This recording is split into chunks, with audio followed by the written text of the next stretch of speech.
Yo, yo, yo.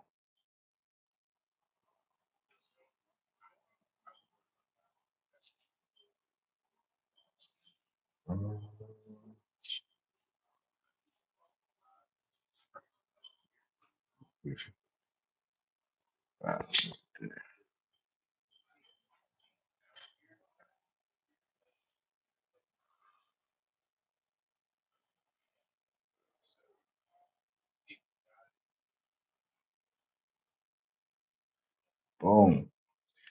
All right, all right, all right. Hopefully y'all can hear me. I'm in a very echoey situation here. I'm not sure how well this mic is picking up. Y'all can let me know in the chat. Trying something new tonight. Y'all are seeing a be right back sign right now, or you should be. And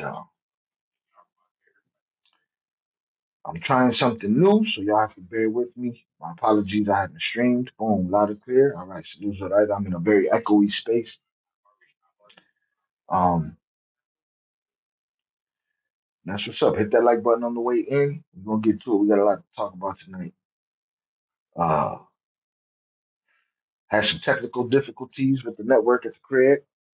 Knocked over that uh that drive and worked for a while, and then it didn't. Then it wasn't recognizing, so I was stuck all week, and I couldn't really premiere anything. So that's shout out Shannon. Got an echo there. Does it sound like I'm in a cave, or is it repeating like that? Shout out Shannon. We got a lot of shit to catch up on tonight. So due to the usual suspects, again, I cannot type in the chat. So you guys have at it. I'm going to be screen sharing today as well as trying to have the camera up at the same time. Salutes. All right. Can somebody do an everyone tag in the Discord and let the world know we are live? All right. Yeah, let me see if I can do this shit. Okay, I'm inside the cave. Cool. Let me see if I could quickly go to the Discord. All right, well, you guys are still on the Be Right Back screen. That's my smoke screen right there to keep from typing shit. All right, we are live at everyone.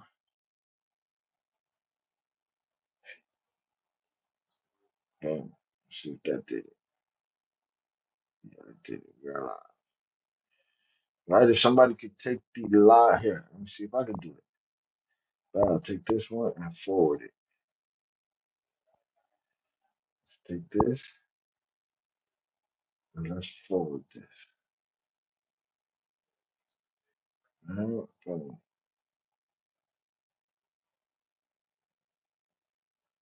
forward that to the main chat. Dunzo. Get stuff out of there. Go back over here.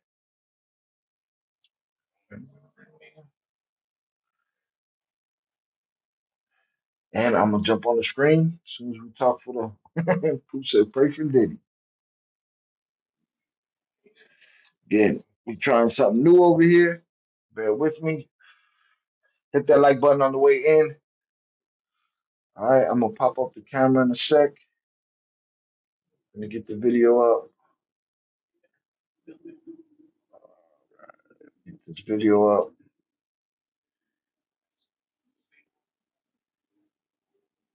And then this one right here. Name? Ray Lewis, two-time world champion. Go ahead, sir. To consider all of your history. All right. I want to let Got our homeboy Jesse Weber. I don't know. Let me do this. Just open this. I can open this. Hit that like button, y'all. Hit that like button. Bow. There I am in my cave. All right, we're in my motherfucking cave. Boom. And we're gonna knock down the screensaver. Wow. which now should show me video and the chat. There we go. All right, video in the chat. Well, it's popping, y'all. Welcome. Move this over here. Hit that like button on the way in. Again, I'm gonna have to hit a separate button to see the chat. So we give up a couple of things when we do this. We give up the power chats will not pop up on the screen, but you will be able to hear them. Super chats, all that good stuff. If the mods could please exclamation point TTS. And if it allows you, pin the TTS at the top. Again, I'm not able to do it. I should have my laptop out here, but that's a whole nother thing. Take a look. That we good. Think you gravy. Check the chat. Where I am. All right. Can I scroll down on the chat? Damn, I can't even scroll the chat. This sucks.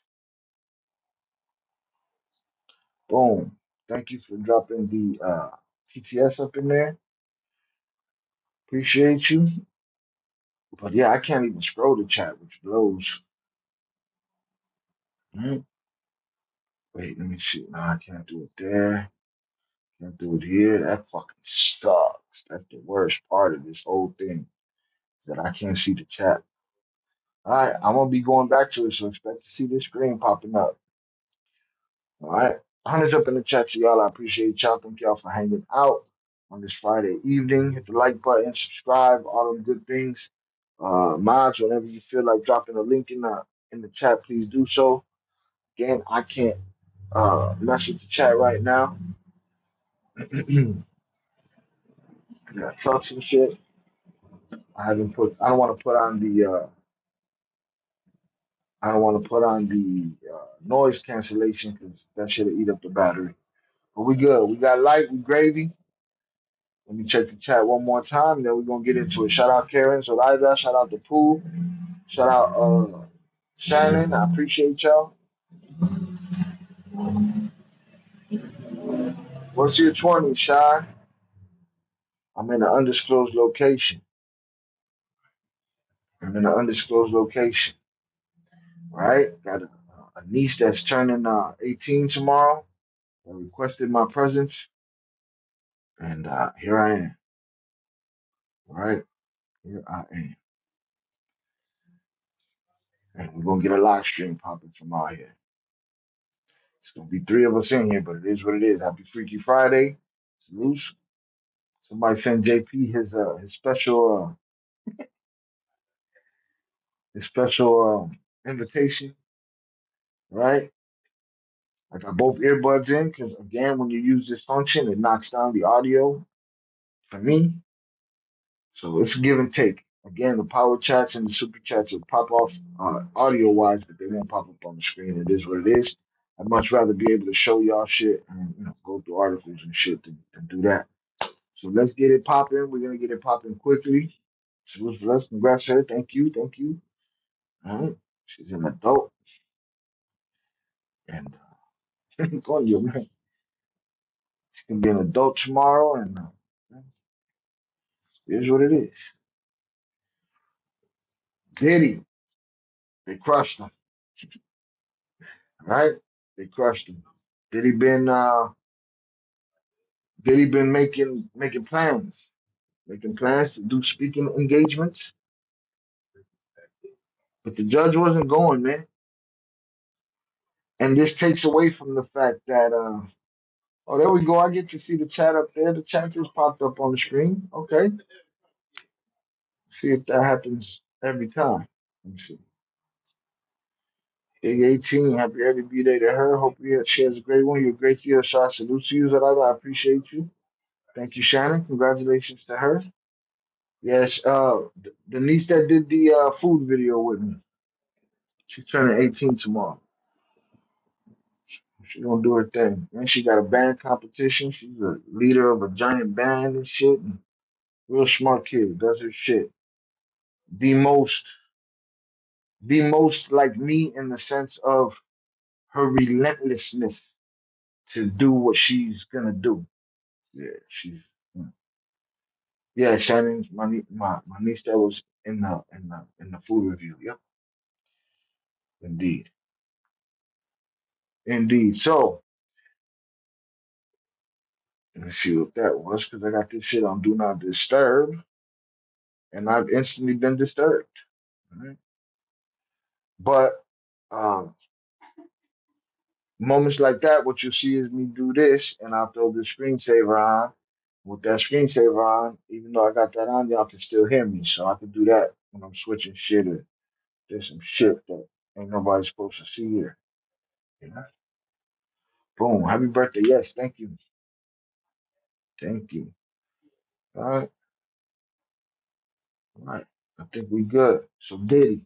He been making plans. He's been making plans to go do these talking events. He's been making plans to be on the outside.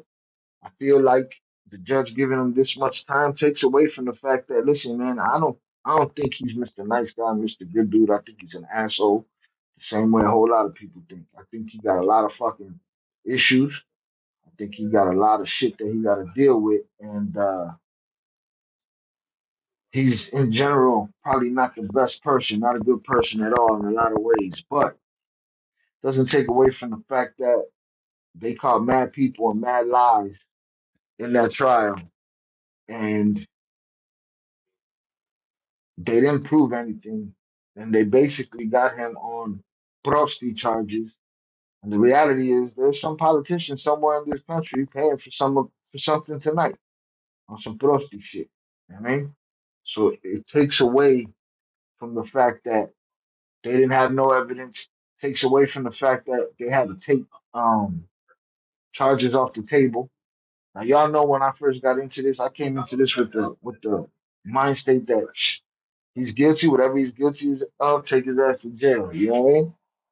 Um, but watching those breakdowns of the trial, um, showed me that these people was all lying and everybody was in it for something, and they got caught out there. They got caught out there lying, and he got railroaded on some thrusty charges, and they just hit him with 4 years. He'll probably do what, 18 months, 25 months? I don't know. Unbelievable sense of entitlement, letting the judge know he was scheduled to speak at an event. He should have never booked anything. He should have kept his stupid mouth shut. He played himself. Oh, I'm sorry. This screensaver's been on the whole time I've been talking to you. My apologies. Um, yeah, groceries in the government on a regular basis. Yeah, Sean G. Shout out Sean G. Man, they was doing the raccoon. But you're right. That's an incredible sense of arrogance and stupidity. Really, you would think he was smarter than that. That's a spit in the face. With sentencing on the way, what you think? You was gonna do that, and then the judge was just gonna be like, you know what? He got shit to do. I got to get him out of here. What? What are we talking about? Is this video? Okay, shopping prisons. So it's kind of frustrating. He was doing the raccoon. Trusty in the yeah, Trusty's paying in the government. They paying Trustees, man. A lot of them dudes, man. A lot of them dudes. So to me, it's disingenuous, and he was railroaded. And there's just people that think, oh, he should be in jail because he's an asshole, he's a piece of shit. Well, they needed to prove that. And all they proved is that he paid for it. And he didn't pay for it for him, he paid for it for somebody else. So they gave the hyenas a weapon today by giving him 4 years. You know what I'm saying? They proved that you don't have to prove it. You know what I mean? And again, you talking to a guy that thought he was guilty. Let's see what they talking. Let's see what Jesse talking about over here. Salute to y'all. I appreciate y'all. Thank y'all for hanging out. Hit that like button. You know, Judge Subramanian is back. He has begun officially delivering his sentence. He says to the court, he says to Sean Combs, at the outset, I want you to understand, Mr. Combs, you are not being sentenced for acquitted conduct. So he's not being sentenced for racketeering. He's not being sentenced for sex trafficking. But under 3553, which, by the way, is the federal... Yeah, but what were the charges that they took off the table? Because if there's charges that he's mentioning right there that were taken off the table, then what you mentioning them for? There's no need to mention them. Y'all took those off the table, but I don't know if that's what he's talking about. Statute regarding imposition of a sentence. Under 3553, I must consider many things. Mr. Combs, you are a self-made artist who has inspired community of color. Okay, so we're stopping right there. We're waiting for these updates to come in real time. Did he Serena, just say the does community of that color? but under 3553, which by the way is the federal statute regarding imposition of a sentence, under 3553, I must consider many things. Mr. Combs, you are a self-made artist who has inspired community of color. Okay, so we're What? stopping right there. We're waiting for these. What? What does that even mean, bro? We live in a kangaroo government with a kangaroo court with all that good shit. Shout out Adrian Torres on the check-in. Salute shout out everyone in the chat. Hit that like button on your way in. Everyone, salute. I agree. Note to self. Do not try that. Very stupid. No, that was great though. But again, he's probably not the judge. Who knows what the judge got going on? You know what I mean? Judge saying some weird shit already. Updates to come in real time. Serena, does that I'm going to tell you, there's like a but, right? Yes, you've done many things, but, and that might not be good for Sean Combs. When a judge gives any sort of remarks like that, there's always a but. And when you start hearing good things, be prepared for the flip side because it's coming. And I will say to your earlier comments about turning life around, this is a very different type of crime than your typical one-day event. You know, yes, he was a great guy in certain other aspects of his life, perhaps, but he was living a lifestyle of these crimes. It's very different from a defendant who appears in front of a judge who had one So my brother also on the check-in. bad day, right? Got robbed one person, got into a fight with one person and stabbed that person. This was a lifestyle. What was the lifestyle? Paying for Are you ready to level up with a degree? Lifestyle. the only lifestyle that they proved was paying for men to be with other women. That's what they proved. He paid somebody for that. That's it. That's the lifestyle that they proved. Okay, another update. Judge says we saw the video. The free game course in the MDC, the court hopes you continue to expand it. You are devoted to your family. The court, of course, considers the collateral consequences. The court has to consider all of your history here. And when that's true, by the way, the factors to be considered in imposing a sentence are and this is, I'm looking at the statute, the nature and circumstances of the offense, the history and characteristics of the defendant, the need for the sentence to be imposed, the kinds of sentences available, the kind of sentence and the sentencing range, any pertinent policy statement, the need to avoid unwarranted sentence disparities among defendants. So just looking for an update here. Okay. A history of good works can't wash away the record in this case. You abused these women. You used that abuse to get your way. Freak-offs and hotel nights. The evidence of the abuse is massive. I was sitting right here during the testimony. Joe, this isn't good for Sean Combs. It isn't good, and it ain't what I heard from Sean G. What I heard from Sean G was a bunch of willing participants. We're living in a world where they could make a video, put the title on it, the title be a lie. It'd be totally separate from the stuff that you're watching in the video. That'd be totally separate from the description that you're reading in the video. It's just people can say whatever it is. You can go on there and have a slam dunk defense, and they'll say, "Man, that defense team made a whole lot of mistakes." From what I recall, a lot of lies were exposed. Whatever. Oh, it's not good for Sean Combs because he started off with good stuff and he says, but on the other hand, you know what I mean?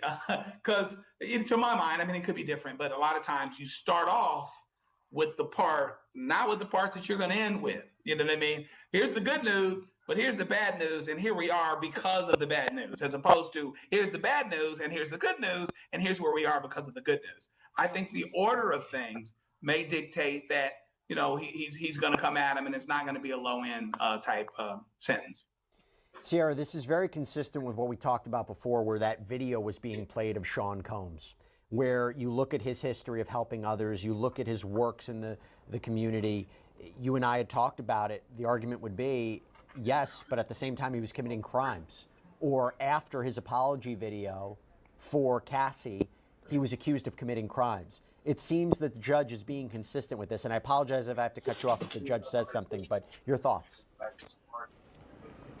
No, please do cut me off because I want the updates as much as you do, Jesse, and so do our viewers. But I think it's confusing here, right? But two things can be true. P. Diddy can have all the love in the world for his children, and he can be a great dad to them. But on the other side of the coin, he did commit these acts, and it is violence. And I think the thing that was most... Bro, he didn't get convicted of violence. What are we talking about here, bro? He got convicted of paying. He didn't get convicted of violence. Telling to me from what we've heard. All right, let's hear that update, Jesse. Sierra, I'm going to throw it right back to you, but this is the judge. This was subjugation. That is the reality of what happened. These offenses irreparably harmed two women. You plied them with drugs. Why did it happen so long? You had the power. Women that were addicted to drugs before they got with the men. And resources to keep it going. You were more than a John. Again, Sierra, it was the idea of this happened so many times. I said I think that was something the judge was going to consider here.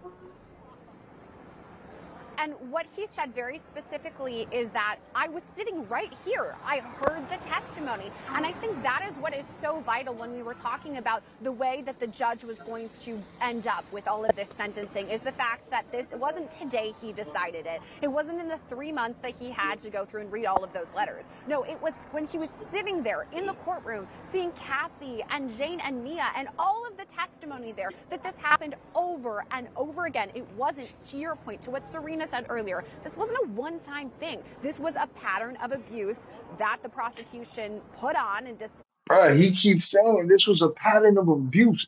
Dude was not convicted of abusing anybody. What the fuck are we talking about here? And then here we have a conviction. And so I do think that all of this is kind of running through Judge Arun Submaranian's mind as he's coming forth, putting down this sentence, because, I mean, it's really hard to ignore. All right. Judge, this just came in. A significant sentence is required to deter. You say you're sorry and you won't do it again. After Miss Ventura's civil lawsuit was filed, after the video was public, an investigation started. You had a brutal hotel night with Jane, punched her in the head. Serena, that is the key here. That is something we have talked about. They did not convict him of punching whoever he just said in the head. What are we talking about? Where am I wrong? Please tell me where I'm wrong, because people are gonna tell me, Shy, you just fucking you supporting a dirtbag. No, man, I'm questioning this system. Where in his conviction does it say that he punched somebody in the head? Where is there a violence charge? Where is there a punch in the head charge, man? During the course of the why day, are we considering deterrence on things that you may know is true, that somebody may have told you is true? You've seen the video, a video that you couldn't convict on. So what are we talking about? Is it not illegal to receive money in exchange for? Okay, that's not what we're talking about, are we? Is that punching somebody in the head? That he got charged for being a freak? That's it. Is it not illegal to receive money in exchange for X? Yeah, well, guess what?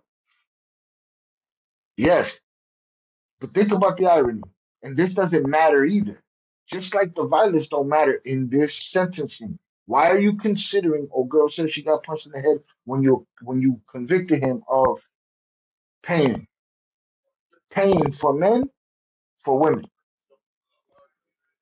right? Am I wrong? Or is it for paying the women to come be with him? Paying the women what? Whose rent he paid? I don't understand. But that's the point. Yes, I'm not saying paying for it ain't illegal. I'm saying the judge is considering his sentence. And in the consideration of his sentence, he's mentioning a whole bunch of things that he wasn't convicted of. Tell me why I'm wrong. There were significant episodes that came out after the investigation, after the apology. He was arrested with materials in his hotel room that would indicate a freak off. I think we're looking here at maybe 5 to 7. I don't know yet. What can happen any second, but I think we're looking at significant prison time here. Yeah, I mean, I think the judge makes an incredible note that, you've had the chance to deter. You were not deterred. You were given an opportunity over and over again, specifically during the investigation, and you can't be stopped. And if you can't be stopped, I'm going to have to be the one to stop you. Yep. And by the way, the judge has considered his history. He said about the fact that, he became Sean Combs after his. It's crazy that this dude's getting railroaded like this. Meanwhile, the dude that poked old girl on that train, as many times as they could have nailed him to the fucking wall and had him locked up, they didn't. Father died. That is especially impressive given the early and violent death of your father and the trauma that must have left. So he's appreciating all this, but at the same time, he's hitting all of the factors and he's talking about the evidence that came out during the course of this trial. He just said, Jane says he told her, take this pill, go out there, bleep his bleep, bleep him, I don't care. The court is not convinced this would not happen again. The court has considered the programs. They are outweighed by the trial record in this case. Now I'm wondering here, Joe, are we talking double digits? The dude pointed at him.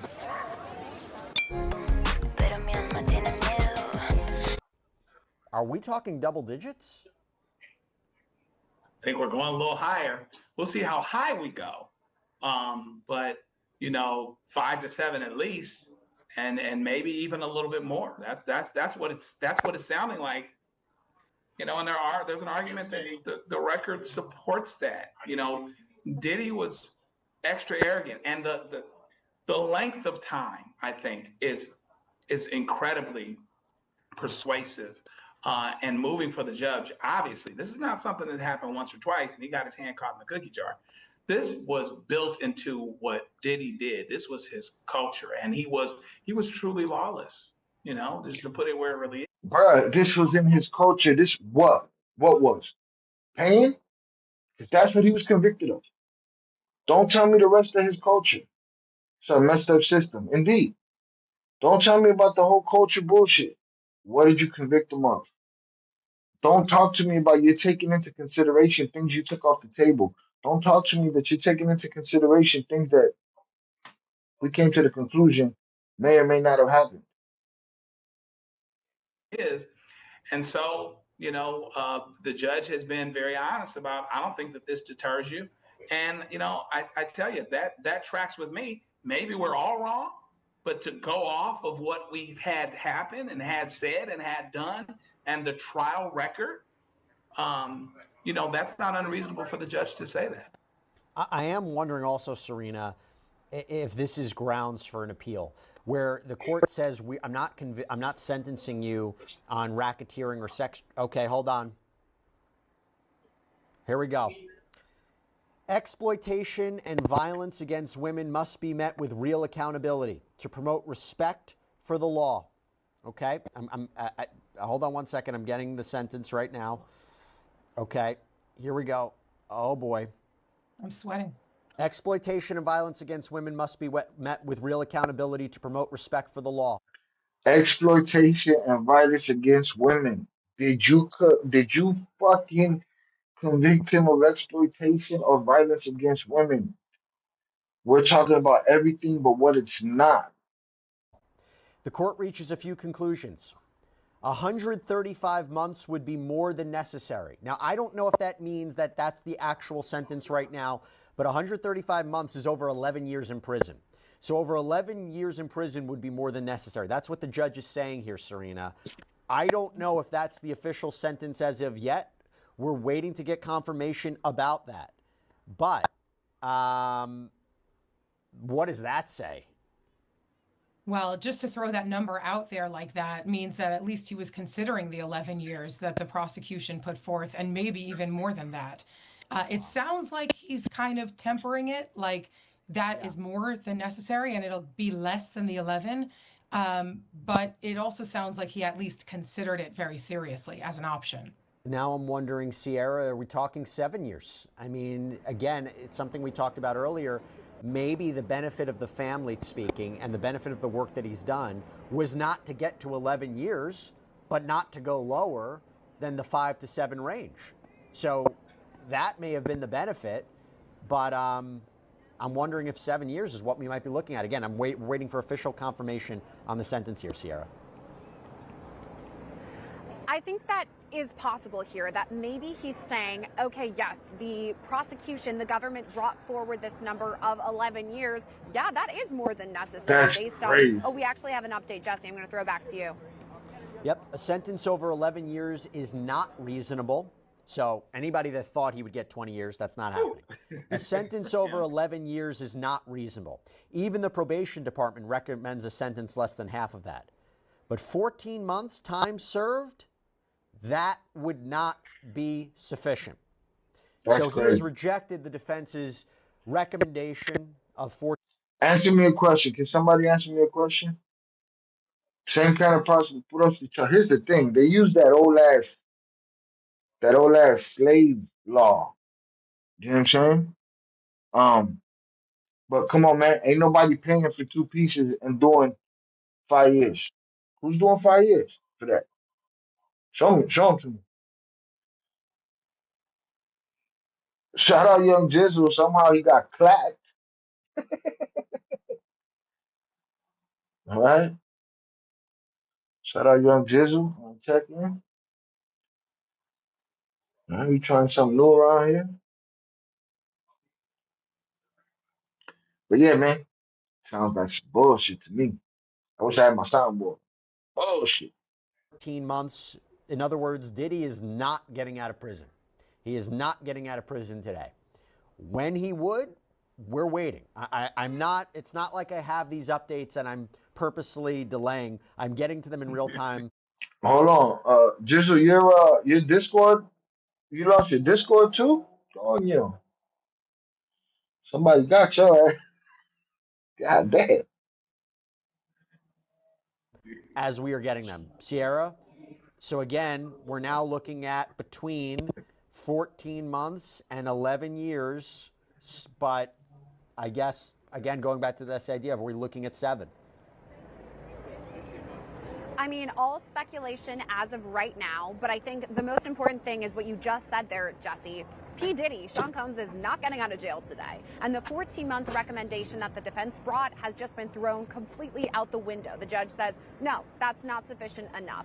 And I think what he's saying could be taken in a couple of different ways. One, that the 11 years is sufficient. Yes, I mean, based on your conviction here, because again, remember, this is a conviction. 11 years makes sense. It checks out. I agree with the prosecution. But to what Serena said earlier, perhaps, and we do have a new update. Jesse, I think we have the official sentence right now for Sean Diddy Combs after being convicted of 2 counts of transportation to engage in prostitution. The judge has just said here the data shows a wide variety of sentences. Weighing all of the relevant factors, the court determines that the sentence is 50 months of incarceration. So 50 months of incarceration is a little over 4 years. It's 4.16 years in prison. Now, that is a bit lower. Are you an actor? Are you Yeah, trying to bitch. get your next big role? Don't know where to start? Lower than what the range was of 5 to 7 years, Sierra. Let's start there. If I'm reading this correct, and we're talking 50 months, and we have another update coming in. I'm just waiting to see what it is. But right now, it appears that Sean Combs has officially been sentenced to 50 months of incarceration, so 4 years in prison. You talk about time served, right, about a year. Are we talking now then 3 years, right, Sierra? Yeah, so about 3 more years based on the 1 year that he has already served. And I guess, I mean, it is a win for P. Diddy, and that the government asked for 11. You know, the recommendation was 5 to 7, which a lot of us guessed would happen. I mean, yes, he wanted to be out today. That was his goal. The defense, of course, wanting the 14 months. But 3 years compared to the 11 that the judge says, yeah. I'm gonna say, yeah. I'm gonna say he's gonna do. I'm gonna say he's gonna do 18 months. Well, yeah, I'm gonna say he's doing 18 or another 14 months on top of that. But I don't think that's justified. Remember, the judge keeps saying what he's taking into account, and he's taking into account a bunch of things that dude wasn't convicted for. Okay? If you convicted him for prostitution, for paying for men to be with other women, or for paying for women to cross state lines for him, whatever. If you got him for prostitution, cool. 5 years, I don't know. That's I don't know. warranted. I mean, there's a huge difference in the range. Hold on. Shout out also the judge definitely trying to treat Diddy. He's not trying, he treated him. That's it. He basically chased him down the hallway, threw him down on the floor and stomped him out like he was out there doing, right? But they didn't convict him for that. If you convicted for him, then give him the time for that. But if you took those off the table and you moved on, then I ain't trying to hear that shit. It just shows you we're in a broken system, and these people could wake up on the wrong side of the bed and send you to prison for more years than you deserve. It's just what it is. Shout out to that I got no soundboard with the soundboard cry. Shy lost it all. Long story. I'll keep you in touch. Yeah, man. Get in that Discord, man. You good? Get your name back and all that good shit. Uh, with the Akon locked up song, 50 months locked up. Look, I el gallo. And fucked him up. He thought he was going home. Now that was stupid of him. To still be in prison waiting for his sentencing to start booking speaking engagements and to make it public, that was dumb. They're more than a decade versus less than half of a decade. We've got another update, Jesse, back to you. Yep. Serena, Sean Combs was sentenced to 50 months of incarceration by Judge Subramanian, so a little over 4 years. That minus the 14 months already served. Is that the appropriate sentence, Serena? Well, I'm sure Diddy is not thrilled to not walk out today, but he should be pretty happy with his defense team because I think the judge giving less than half of the prosecutor's recommendation and also less than what the pre-sentence report had said is a Who cares what the prosecutor's recommendation was? The prosecutor's recommendation, what does that mean when all of your witnesses got caught out there lying? What does that mean when you have to take charges off of the table because you can't prove them shits and you get him on 2 tickets and shit? I don't know, man. Again, I thought dude was gonna be guilty of a lot of filthy shit. They told us all kind of shit. They told us he was gay. They told us he was a pedophile. They told us there was gonna be videos. They told us there was gonna be mad hard drives with information that he was the hip hop Epstein. They told us all of this shit. They told us he blew up Kid Cudi's car. By the end of that shit, I knew he didn't blow up Kid Cudi's car. You know what I'm saying? Like they told us all of this shit. 1 million bottles of baby oil was all they had. All they had was the headline. Oh, he got baby oil, baby oil, baby oil. He lubed up. So fucking what? So what? They want to show the video over and over again of him abusing that girl. Y'all couldn't convict him on that. That's your fault. You know? They try to say that he paid for the video when you find out Cassie paid half of that shit. She volunteered half of that shit because she had to go make a movie and didn't want the scandal. Y'all care more about her getting her ass whooped on that video than she did at that point. She's sitting here going to do the movie. He didn't offer those dudes money. Those dudes offered him a number. She doubled it. All of these things came out in court. Why are you still talking about them at his sentencing if you're sentencing him for prostitution? What the fuck are we talking about? This is important to everybody because that means you can go into a courtroom and the judge can say whatever he wants. Prosecution lost and they asking for 11 years and shit. win for Crazy. him. I do believe that 4 years is a win Is he a in this piece of shit? particular He's a case. piece of shit. He's 6 different kinds of pieces of shit. All right? Abusador, animal, bestia, animal, dickhead, all of that shit. He's all of those things. But he should have probably been able to go Joe, home what already. what did it? Because I'm telling you, there's a politician somewhere paying for it right now. Was it his letter? Was it the letters of family? Was it the children speaking? Was it the work that he's doing behind bars? Was it the nature of these charges? You know, as much as we say that the judge was not convinced to throw out the charges, right? The defense put forward that motion saying transportation to engage in prostitution should be thrown out. This is not prostitution. It's protected by the First Amendment. The judge didn't buy it. But the argument, hey, he wasn't convicted of racketeering. He wasn't convicted of sex trafficking, just the prostitution charges. No racketeering, no ex trafficking, just being a trick. That's what they got his dumb ass for. You know what I'm saying? What y'all told us that they was gonna solve Pox unalive. They were gonna get to the bottom of the Tupac situation. We didn't get all we got was baby oil. That's it. Can't create a disparity based on other defendants who are sentenced. Maybe 4 years is appropriate and won't be overturned on appeal. There's tacos.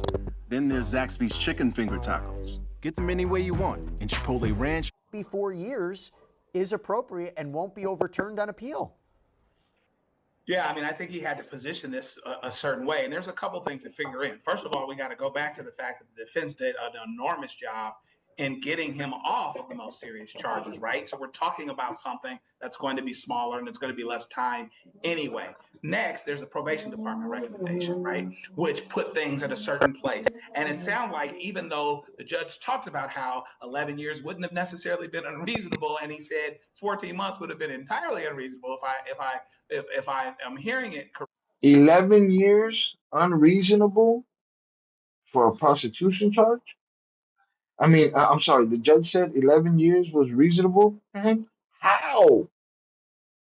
How is 11 years? I know people who took lives and didn't do 11 years. Fuck are we talking about here? What are we talking about here? Everybody got caught lying. Everybody got caught lying. He still is in line in that he doesn't want to do something that'll necessarily be appealable, and he wants to arrive somewhere not too far afield from the recommendations themselves. And so, again, here's Diddy in a situation where he did a lot better than he might have. And, you know, that 3 years is going to go by in no time. And the day that he was found guilty of most of everything, it ensured that he would have a date that he would get home at some point anyway. So he will get home. He's better off than he may have been, than a lot of people would have been, even though he's not coming home today. Serena, does he serve the full 3 years or does he serve 85%? In other I words, muted it. would he serve 2.5 years? The So Williams was there is fire. opportunity for him to The get out Williams was earlier fire. on good behavior. And so the calculation is not exact. And time will tell whether he will be getting out with some time off from the full 3. I know it's a 4-year sentence. Obviously, the 14 months counts. You already deduct that. I mean, that's definitely coming off because he does have credit for the time served. So already. Yeah, that's a perfect fucking. Shannon said PDF files get out after a couple years, and you're talking about 11 years on a dude that you convicted for prostitution. This shit sounds crazy to me. And the fact that people think that that's normal, it only comes from a place of you hate him, and it's like it's cool you can hate him, but the system got to be the system. The system got to be the system, man.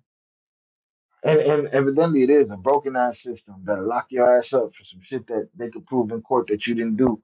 But they'll take all of that shit that they proved you didn't do and they'll take it into consideration when sentencing you. Why? Because they already heard it. Why you think they don't let the jury listen and hear certain things that the judge is hearing? All of that shit influenced the judge's decision today. But dude didn't get convicted of none of that shit. So why are you taking that into consideration? I just don't get it. It's less than the sentence that he's getting, the 4 years. But yeah, he could very easily be walking out sooner rather than later. So the children will have their father home sooner than they expected. And PDF files are protected in this country. That's what that is. That's their bread and butter around here. And as Joe mentioned before, he can be on his comeback tour, you know, in no time. We had a poll up. What do you think Diddy's sentence will be? So 31% said less than 5 years. They were correct. It's interesting as we're processing the sentence of 4 years, time served 3, maybe 85%, so 2.5, 3 years. And I only heard about his speaking engagement a day ago, maybe 2. And today's his sentencing. It's the stupidest shit in the world that information comes out before this, but that ain't a coincidence. That ain't a coincidence. That information came out to put smut on his name. That ain't a coincidence. Somebody leaked that shit. Who knows if it's even true? Just put it out there. I don't know. Gotta look into it. To serve behind bars. I wonder if he's actually going to now have to serve it at the MDC because it's it's a lesser sentence than we were anticipating. I will say the court imposes a fine of $500,000, including to defray the costs of imprisonment. There is no restitution, but there is forfeiture as reflected in the order. There is a $5,000 fine under the statute and a special assessment of $200. Sierra, I go to you. This is interesting because I also wonder what the reaction is going to be outside that courthouse in a few minutes. What we're going to hear from the attorneys, what we're going to hear from supporters of Sean Combs, what we might be hearing from potential victims or people who are there opposed to Sean Combs. Are you seeing anything outside since the sentence has been read? You know what's interesting, Jesse? After the verdict came down, you could feel it in the air. It was, intense. You could actually feel the emotion. Now that the sentence has been handed down, it seems to me like no one around us actually knows that it was handed down. I mean, it did just happen. We're probably one of the first ones to report it at all, but there's been no commotion. There's been no cheering. There's been no free Diddy, in support of Diddy. There's been no opposition to Diddy. That has been pretty interesting to me overall. I mean, as far as what we're going to hear from the attorneys, I said this about the verdict, and I'm going to say it about this too. I think it's a win for P. Diddy. I mean, the fact that he was up against this RICO charge, the racketeering conspiracy, had he been convicted of that, he could have faced essentially the rest of his life behind bars. Now he had pretty much the lowest charge that he was convicted of, this transportation to engage in prostitution. And now, based on what Serena is saying with the 4 years, and maybe he could serve less based on. All right, let's take it down a notch.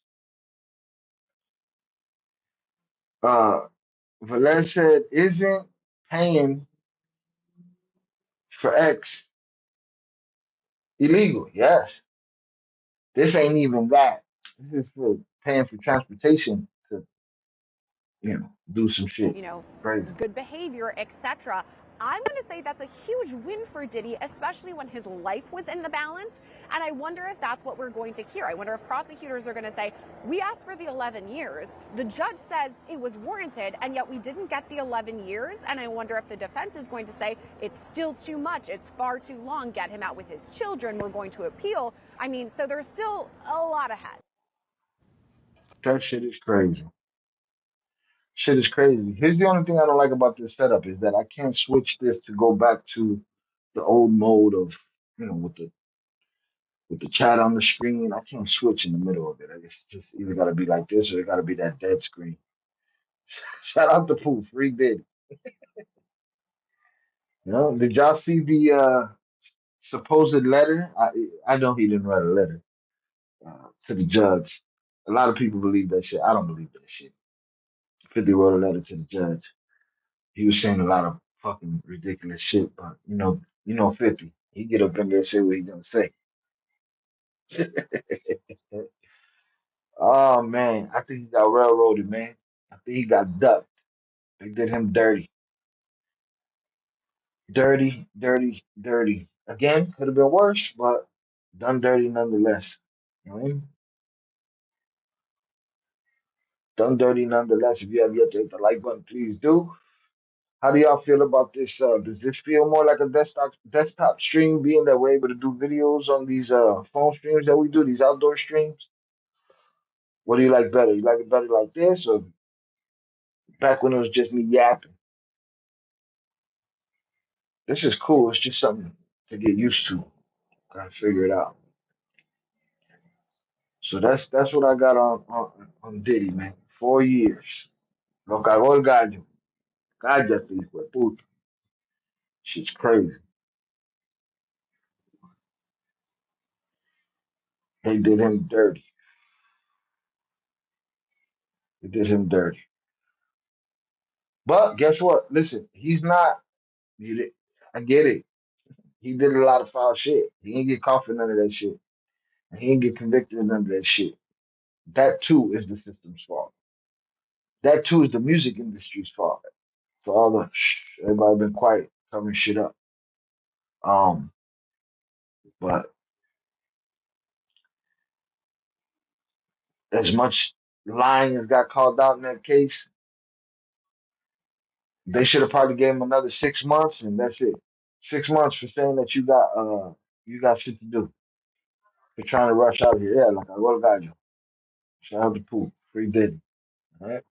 Let me throw this screen saver on here quickly so we can move on to the next thing. Let me see what this says right here. It's crazy. Now they federalized the National Guard will be in Portland and Chicago in the next 24 hours. Fuck them. Fuck ICE. Fuck them all. Feels more normal with you on the screen. We can look for the chat on our own. Yeah. Y'all can see the chat. That's cool. So this shit's working out. All right, so we got the screensaver on. Let me go find. Let me go here. Let me go here. Chuck more Ross. Let's see. What was the last shit that we covered? From them, we covered new footage shows Celeste fighting with neighbors. Yeah, we got to get to that. We haven't gotten to that. What else we got here? Lawyers. The lawyers up. That was one day ago. All right, we're gonna get to it all. Let's get to it. Was Celeste only 10 when she met David? Disgusting. Smoke him. If he is, if she was, he has to answer for that.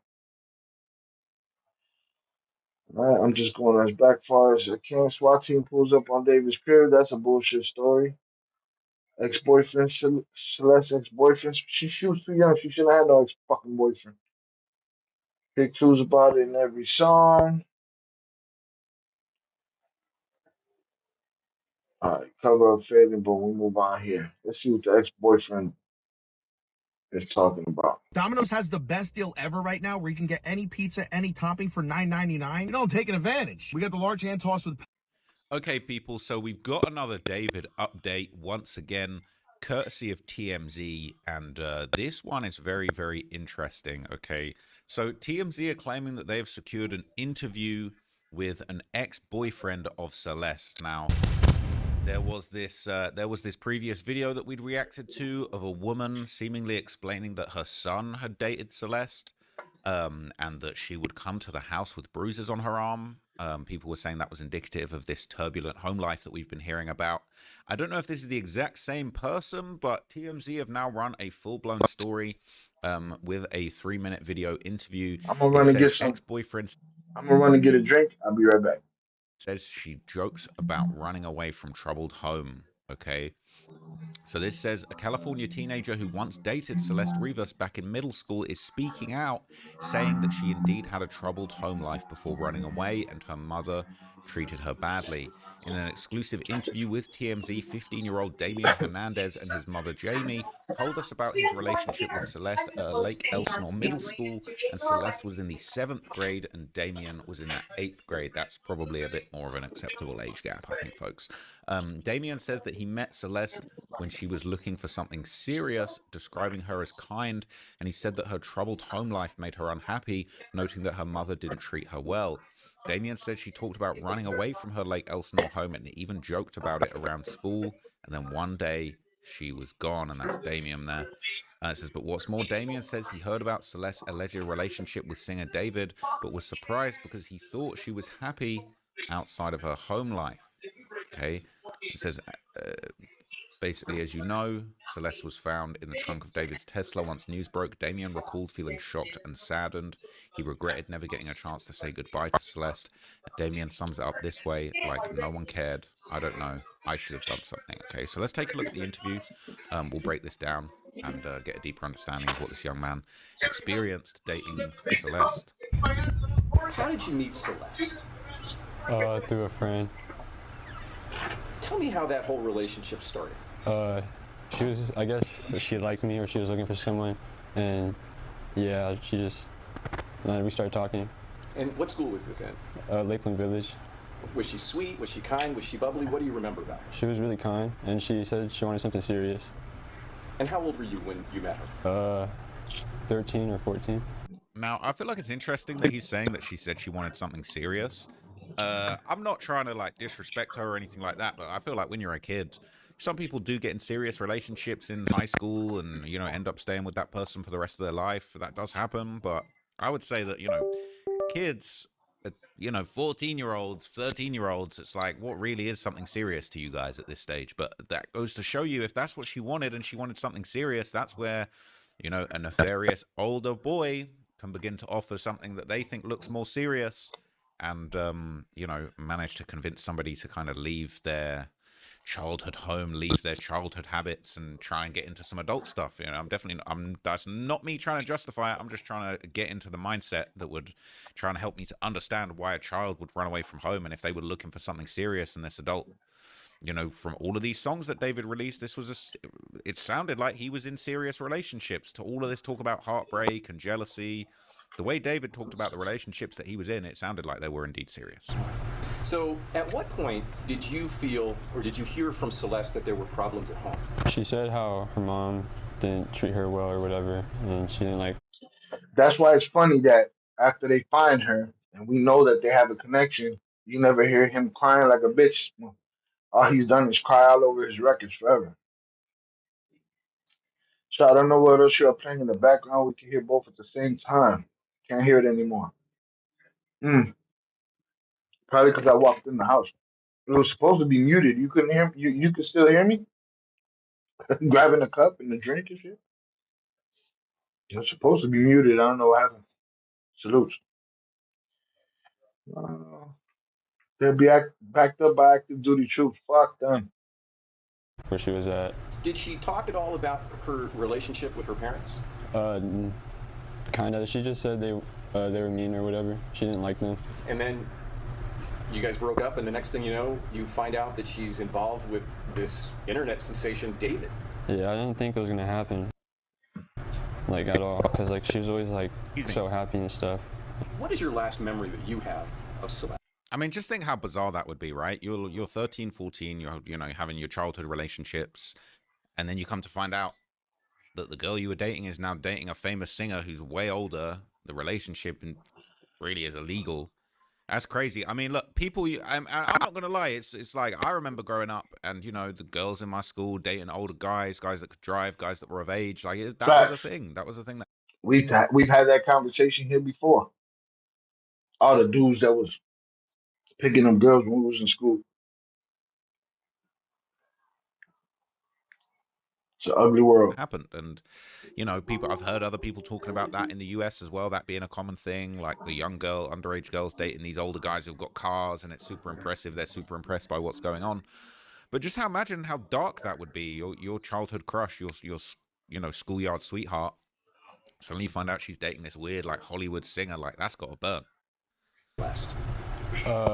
We were at PE, and she told me, my friend, that she was running away. And she said it was because of her parents. And she was, like, joking about it. And she was, like, happy, like, joking like she always was. And, like, it didn't seem real because, like, she was, like, playing around. Shout out HG on the check-in. Salute. Thank you for being here. Appreciate you. Joking about it. And the next... Yeah, she was joking about it. She dealt with her traumas the way a lot of people deal with their traumas. They laugh them off. They're so used to bullshit, they just laugh it off, keep it moving. Everything's a fucking joke. Next day, she wasn't at school, and like that's the last time I saw her. So she really told her classmates, I'm running away. That's the plan. I'm going to get out here. It's actually crazy to think about, really, that you know, these type of conversations. I mean, there was times when I was a kid I wanted to run away, but that wasn't really a serious thing that ever happened. But you know, you probably don't take these things seriously when you got classmates in your school saying, yeah, I'm going to run away. It's finally that time. You know, you could see people just not taking that seriously and just saying, yeah, whatever. But then they disappear, and you would never expect somebody to wind up, you know, resurfacing the way Celeste did. It's really sad. Did it break your heart that you were not going to be with her, or did you feel upset about losing the relationship? Not really. It was kind of clear that we're like better as friends, but it was kind of sad that I wasn't able to like say goodbye or like see how she was doing like when she ran away. What was your reaction when you saw the breaking news that they had found your ex-girlfriend's body in the trunk of his car? My heart dropped. I was like, I don't know. I just couldn't believe it. I mean, I kind of had a feeling when I saw like the first thing. I was like, what if it is her? But I just like brushed it off. But when I saw it really was her, I was like, damn, I really knew. So let me just make sure I'm understanding this correctly. You had seen the news out of Los Angeles that a body was found in his car. Yeah. And you immediately had a sinister... Hey, yo, what the fuck is his mama doing, man? She's right there on hawk mode, boy. thought about Celeste? Yeah, because one of my friends told me. Were you at home with your mom when they identified Celeste and you saw it all over the news? Can you remember that moment for us? Yeah, I was on the way to school, and then like she just like showed me, and like I took a picture of it and I sent it to one of my friends, and he's like, yeah, I saw it too, it's crazy. And I just couldn't believe it. So this has been the talk of the school? Yeah. Just the fact it was someone that my son was so close to at one time and how everything happened. Did they cover how they stopped talking? Or just, you know, how they hooked up? And you know, Trapler covered that she said she wanted something serious. She was looking for somebody to save her. And again, like he said, you run into somebody that got some bread, why not? But if they known each other since she was 10, that shit is just next level shit. And I don't understand why they're not having a conversation with him right now about that. Forget everything else. It's kind of scary. It's really close to home. And if it could happen to her, it could happen to anyone. And everyone just needs to be very careful on social media. What about you? What do you think about at night when this kind of flashes through your mind? I just think like if someone actually like did something, like when she said she was gonna run away, because I feel like no one cared. That's really sad, man. He's saying he wishes he could have done something and it just felt like nobody cared about her. No one cared about what was going on with her, what happened to her. So the various subreddits have been posting this. They've been reacting to this update from TMZ in this interview. People are saying that's probably the TikTok mom from a few days ago. So it's nothing new in that sense. But what's interesting / strange to me is that they're saying that the body was dismembered even after being in contact with the LAPD. And was it not dismembered though? Well, people aren't sure. People saying, I see exactly where this is going. Keep in mind that I don't understand that whole comment. David's lawyer has strong personal connections with Harvey Levin, who's the founder of TMZ. I think that they're hoping that the death can't be pinned on David.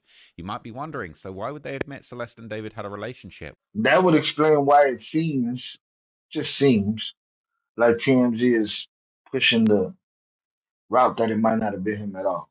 We're not going to do all this comment shit. This is a video about the ex-boyfriend. We heard him speak. Enough. All right?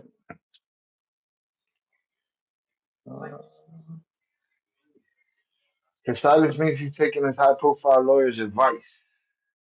It was a waste of an interview. What was a waste of an interview? Let's move on. Let me throw the screensaver up quickly.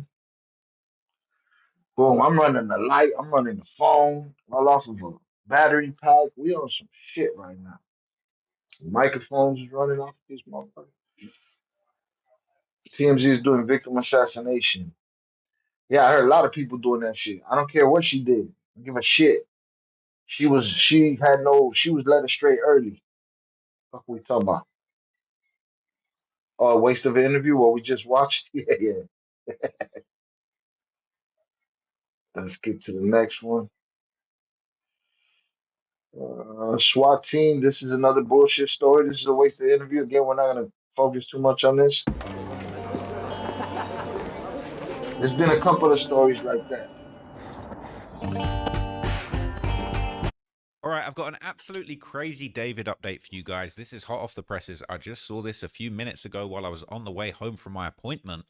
And yeah, this is crazy, okay? And look, I'm not trying to clickbait, all right? I'm not trying to clickbait.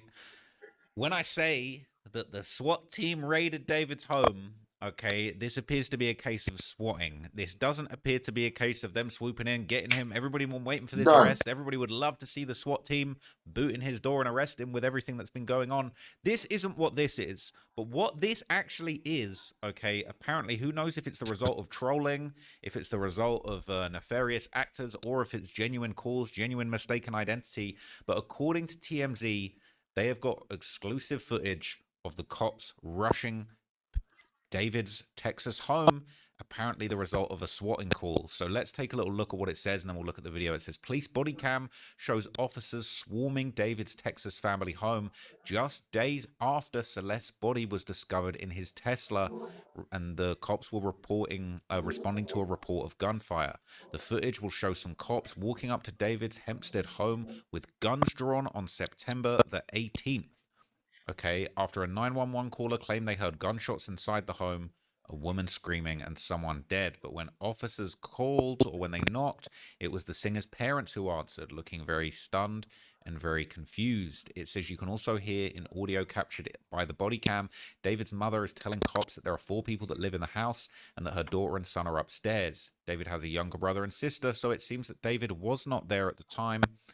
And, or if so, his parents didn't mention him. Okay, and it said David's dad can be heard repeatedly saying somebody is messing with us. His mother is then concerned someone might be on their property, and cops assure them they will check before leaving. According to the report, officers stuck around for less than 20 minutes before bouncing. No incident report was filed by the police, and so this was apparently a swatting prank. Bullshit. Okay, so let's. Yeah, I think is this the? We don't need it. That's a waste of fucking time. His parents' house got swatted. It's gonna happen. People are disgusted with him right now. It's gonna happen. It ain't what we were looking for, that's for sure. Definitely not what we were looking for. All right, I think that smoke screen's working out. Let's go to the next one. Boom, cops rush to home. Diddy, this jerk off. Let's see. Well, Celeste only 10. Son of a bitch. All right, so I'm back with another update on the David situation for you today, guys. And there's been a whole bunch of new links, new posts, new scrutiny of old evidence that's been circulated, defenses that have been circulated about. And it seems completely unconfirmed, but there's been a commenting under posts about him on TikTok. So I'm gonna break it all down. I've got a whole bunch of links for you that we're gonna explore today. Okay, I can't vouch for the authenticity of the content that I'm gonna show you. Okay, I'm just reflecting on what the public discourse is around this situation today on the 28th of September 2025, and we're gonna do that together. It's gonna be an open conversation. I'm not saying that every single thing that I read from Reddit is facts, by no means. Okay, don't be a dummy, but we're going to explore some interesting theories and put it up to our own magnifying glass and our own level of scrutiny. So the first thing I want to show you, there's a poll going around in the David 2 subreddit. It says, do you think that David will be arrested anytime soon? And I was surprised. Okay, I was surprised, but no actually had it. 181 votes for no and only 88 votes for yes. So a lot of people really overall are thinking David ain't going to get arrested anytime soon.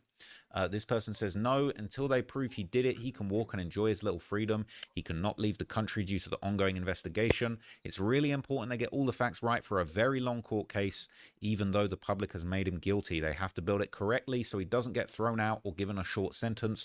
Rest assured, his music career is over. Crazy to think he was only 20. People saying, nah, not anytime soon. Maybe by the end of the year. That's going to be a long wait. People saying, I don't think he'll be able to get away from this easily. Looking at how the body was found in the trunk of his, or that he met her IRL and that he even knows her in Discord. Also, the police are taking their time since they're going against him with strong accusations, so they're looking for evidence, strong evidence, as accusing him with no proper evidence can make the case weak. That's why they're taking their time.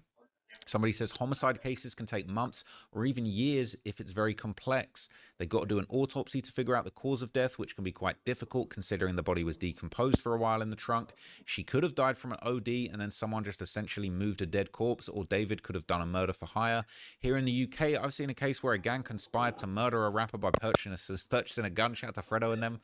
which is illegal to even own here, and murder them by discussing it in a Snapchat group chat. No murder even happened, and they all got 17 years each. Took them a while to bring that case, though, to be fair.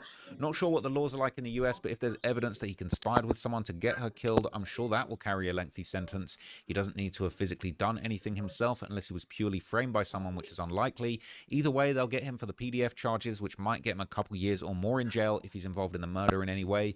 He's looking at a long time. A couple years or more in jail for the PDF charges, and we just talked about a Diddy case where they gave him 4 years for a bunch of for taking into consideration a bunch of shit he wasn't convicted for. And if he is, I personally think he deserves life in prison. There's too many dots connected, but it's all circumstantial evidence at the moment. And says, well, looks like it's not just potentially a homicide. There are a lot of other illegal things involved as well, so it might take a while.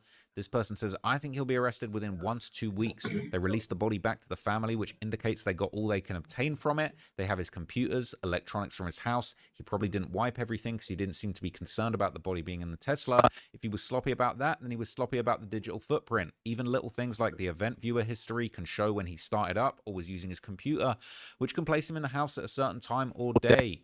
There's certainly evidence of Celeste in his house. All they need is a single hair to show that. If they found even a trace of her blood, he's done for, and Luminol can show blood on. I saw a video of him and her in his kitchen. No, did we not? What are we talking about? On a surface that looks like it's been cleaned completely, but he has strong lawyers on his side, so they need to be more thorough than they would for the average person without access to that kind of legal protection. So there's a bunch of old stuff that's resurfacing. Okay, hang on a second. Got to stay hydrated out here, man. But people are saying that there's basically stuff going around to suggest that David was actually playing Fortnite with Celeste back when she was 10 years old, okay? This says, Ari, she was 10. Former Fortnite teammates confirmed Celeste sightings as early as January 2021. And so this is a TikTok video with comments. It says, I'm trying to find a clip. Me and Celeste and David in a call. I knew I should have said something, bro. I thought he was just being normal. This says, at least share what you remember if you can't find it. It says, we were queuing up in Fortnite with random people. Then we queued up with Celeste at first. It was normal, like 3 months go by. I noticed it's getting weird. Like, how does he know her entire story? And I'm thinking he's just being nice to her. Just being nice to this kid like a brother. But it got weirder every time we would play together. Eventually, he did his own thing. And yeah, I never would have thought this could have happened. Make Raising Cane's part of your game day lineup. One love. Happened. And then someone saying, insane as F. We were in S-Wavy, Vicious, and Chronic together, and he did not mention a girl, a kid, or nothing. LMAO, we were 14 or 15, bruh. Do not, I think he wants to say, do not lie on Chronic like this and say us members and OGs knew because we didn't. Somebody replied, you must have just not been tight like that, gang. I've seen other Fortnite people saying the same thing, that people in Chronic knew, and that's how they met. They undoubtedly played Fortnite together. She was literally a kid. Someone says, I was in a lobby while she was there. No, not tonight. Maybe if I go live tomorrow. Maybe Sunday. I don't know. Not tonight. I didn't prepare for that. Salute. Shout out Sheldon on checking. 10 years old, dog. 10 years old, dude still walking around. Answer for this 10-year-old shit. Did you know her when she was 10 years old? Why? And that was only one time. I assumed it was someone's sister. That shit is disgusting, despicable, all of the above. I think it makes more sense now. The guy that commented, I have no clue who he is, and I don't remember him being in Chronic. Someone says, do you remember anything weird about the conversation? Do you remember the username? They say, I don't remember her username, but there wasn't any weird vibes. We were playing Zone Wars, and she just make little... Again, this could be anybody. This could be a guy that likes telling stories in the motherfucking chat. What do we know? Hold on, I want to go back to this guy. And so this is a TikTok video with comments. It says, I'm trying to find a clip. Me and Celeste and David in a call. I knew I should have said something, bro. I thought he was just being normal. This says, at least share what you remember if you can't find it. It says, we were queuing up in Fortnite with random people. Then we queued up with Celeste. Now, if he finds that video, that's a whole different thing right there. What happened to the nothing's hidden on the internet? It was normal like 3 months. No, everything can be found. Months go by. I noticed it's getting weird. Like, how does he know her entire story? And I'm thinking he's just being nice to her.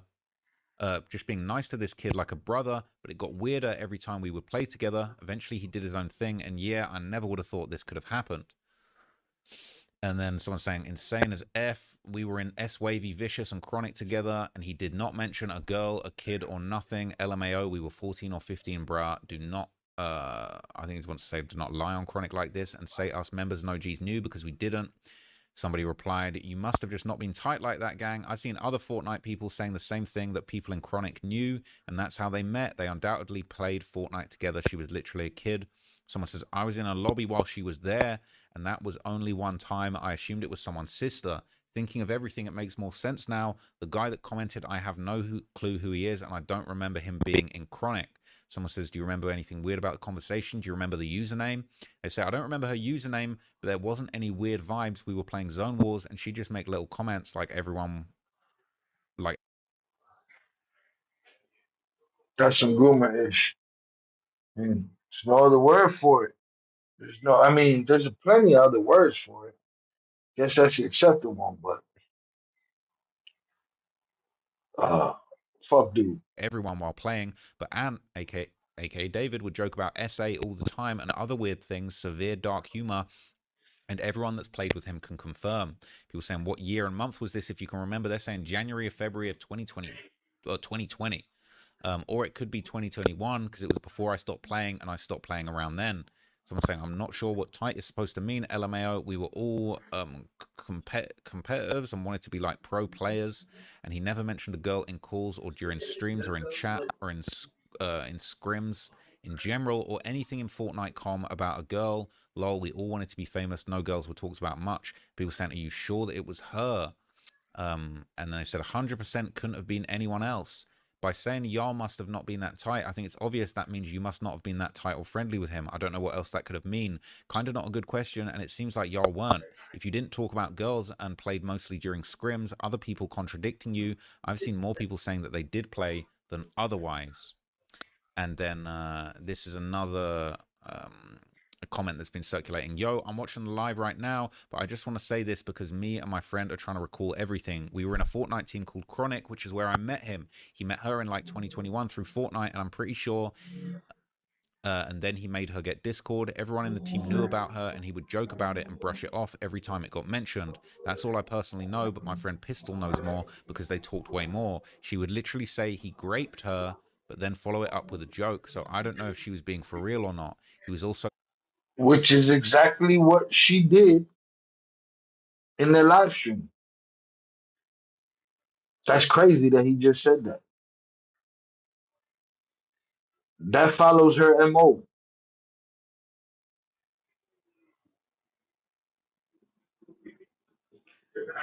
He said they were talking about the Epstein shit. He said he trained her in that live stream.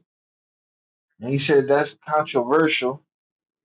And she said controversial like R-wording kids. And she laughed about it, and they said delete this stream. Look what he just said right there. She would literally say he R-worded her, but then follow it up with a joke. I didn't know if she was being for real or not.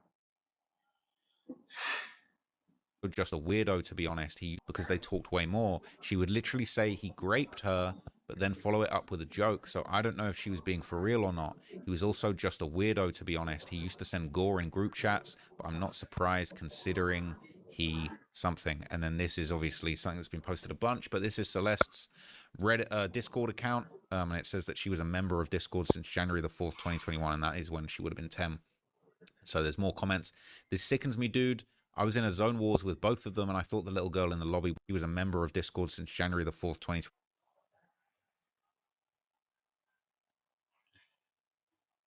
That's her Discord? Remember from January 2021. What's that 2024 number about? That's sad and fucking disgusting. That shit right there changed her. What does KYS stand for? Is that some kind of kid fucking abbreviation and shit? Fuck.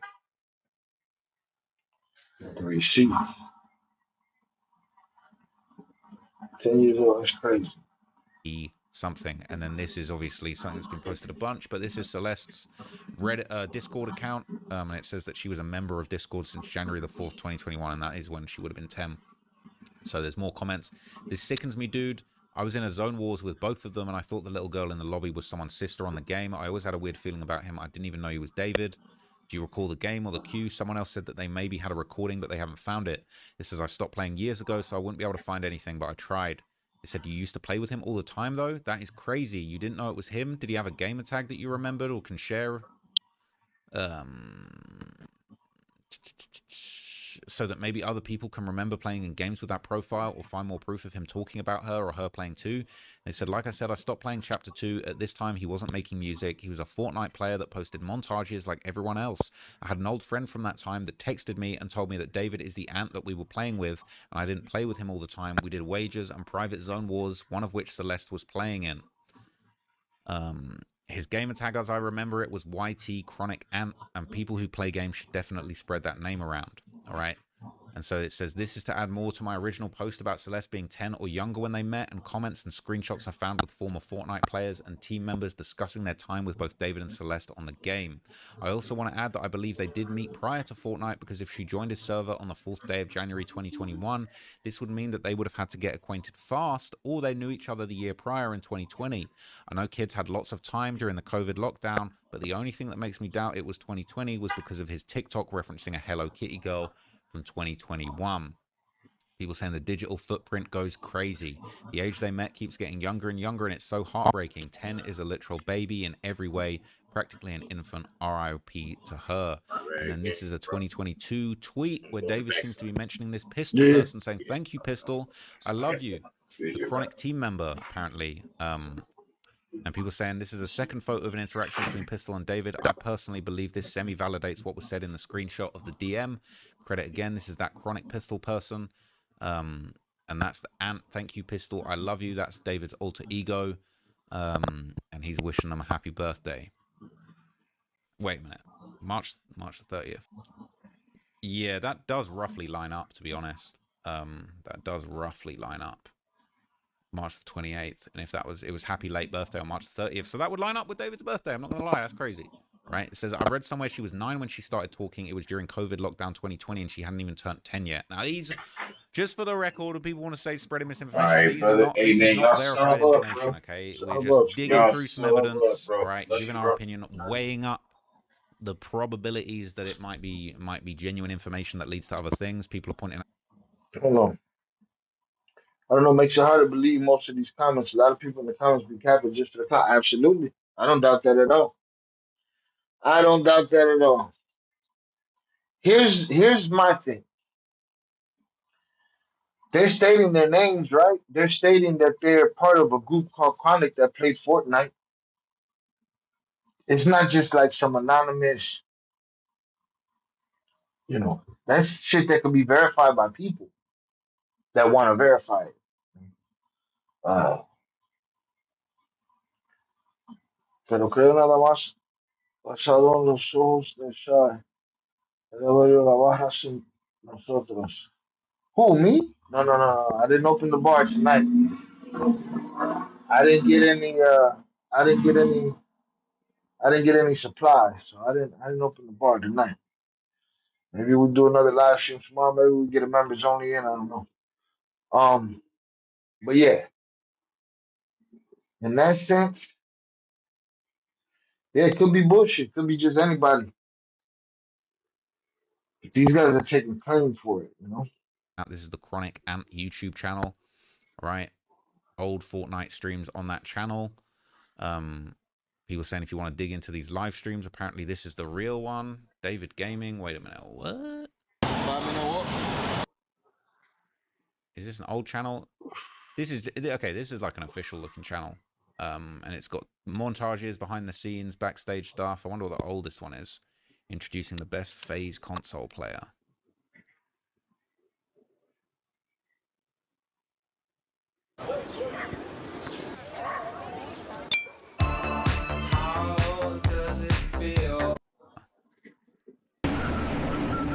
Copyrighted and have to start making.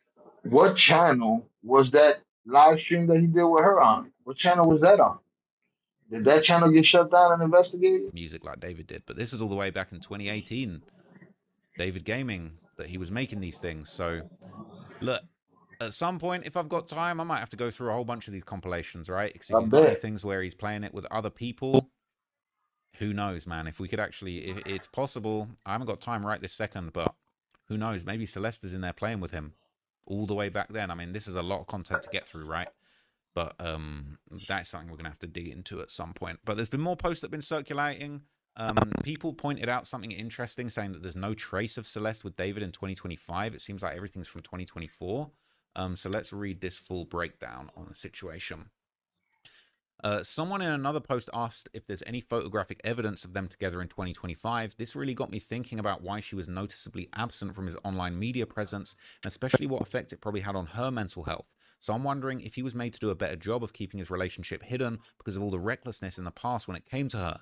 There've been a couple of references to media training that he's made that leads me to believe he was probably instructed to scrub his online footprint of her as best as he could because he knew that his career would be ruined if it came out. I agree with Velez. The girls that made that stream talking seemed like clout chasers, low key. The girls that were interviewed, they were like, "Oh, we knew this and we knew that, and we tried to tell people, and nobody listened to it." Those girls, because I agree with that. I'm sure this was all part of a crisis management plan put together by someone to create reasonable doubt if their relationship was ever revealed. Part of that plan may have included stop posting anything on his socials with her or posting things in which she's invisible. Make sure that she no longer uses any of her old social media profiles to post anything. Have everyone sign an NDA, including Celeste, with a warning of steep consequences if broken. Heavily monitor us. This would include having the... We're gonna move on. That was already discussed and enough about them. She had a Discord at 10. That's crazy. The ones that said the police didn't give them a time of day because they were out of state. Yeah, yeah, yeah. They sounded like they was just wanted to talk. Yeah. I wonder the ex-boyfriends, like who's vouching for that story? Say anything, man. Say anything, man. All right, let me put up the screen, smoke screen, and let me find the next one. All right. But really no updates, just more revelation of the same discussed. 10 years old. Doesn't make sense. David lawyers up. Okay. That's let me get not looking for long con. I'm looking for trap floor motherfucking rocks.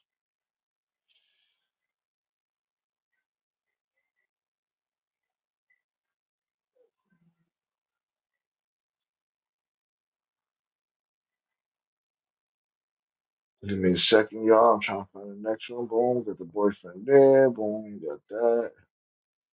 And he lawyered up. This is the lawyer up.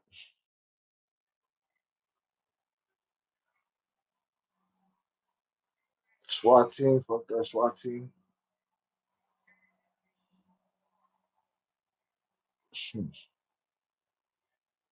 Ex-boyfriend speaks. Feel like it skipped something. The smear campaign against Celeste. That's The intention of Athos NYC was to celebrate these female.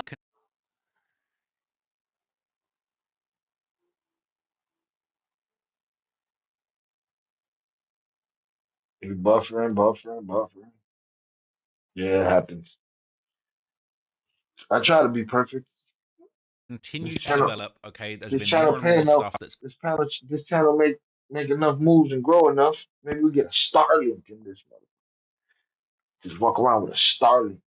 been surfacing. And I'm not going to lie, I'm very suspicious. There's been a lot of talk on Reddit about a whole bunch of new narratives popping up about David being innocent, people wanting to forgive David, saying David did nothing wrong, targeting the family of the victim to say, well, it's their fault. Why weren't they worried about their kid? There's been a lot of analysis on Reddit that seems to suggest that perhaps a crisis management team in working in conjunction with David lawyers are actually doing the best they possibly can to spread different narratives to try and paint David in a better light and to try and trash Celeste and her family. And a lot of people in the last update that I did about this pointed out a very interesting fact that it appears that David's lawyer Blair Burke actually has some kind of friendship with the head honcho of TMZ, Harvey Levin. And I do think it is quite suspicious because a lot of the reporting that's coming out of TMZ in the last couple of days has seemingly been directly attacking Celeste's family. It all seems to be about painting Celeste badly, and all of the bad negative talk about David and resurfacing all the fucked up things about David, a lot of that stuff seems to be getting pushed over to one side. It's getting left by the wayside, okay? And today is no exception. It looks like TMZ have ran another article, and this time they're really trying to paint Celeste and her family, I don't want to say as monsters, but like as very dysfunctional. And it just, I personally am starting to get very suspicious of TMZ. So, okay, TMZ just posted an article. It's called right, Celeste Rivas, sheriff's deputies called to home 11 times in a year. And at one point, they got called 3 times in one day. It says more evidence has surfaced of Celeste Rivas's troubled home life. Okay, this is the narrative. Bear this in mind. This is the first sentence of the article, right? And I think this is very telling because it tells you how they're now framing the narrative. They're framing the narrative very differently to how they were framing it before, okay? This is a very interesting way to start the article. More evidence has surfaced of Celeste Rivas' troubled home life. It wouldn't surprise me if David's team are really going for this defense of this girl being troubled and him having nothing to do with what's going on. It says Riverside County Sheriff's Deputy... That's crazy. Shame on you motherfuckers, but you're just bloodsuckers like the rest of them anyway. The news stories are trying to flip the script. The kids just looking for attention, plus there's no consequences. Oh, the kids doing the interviews and shit.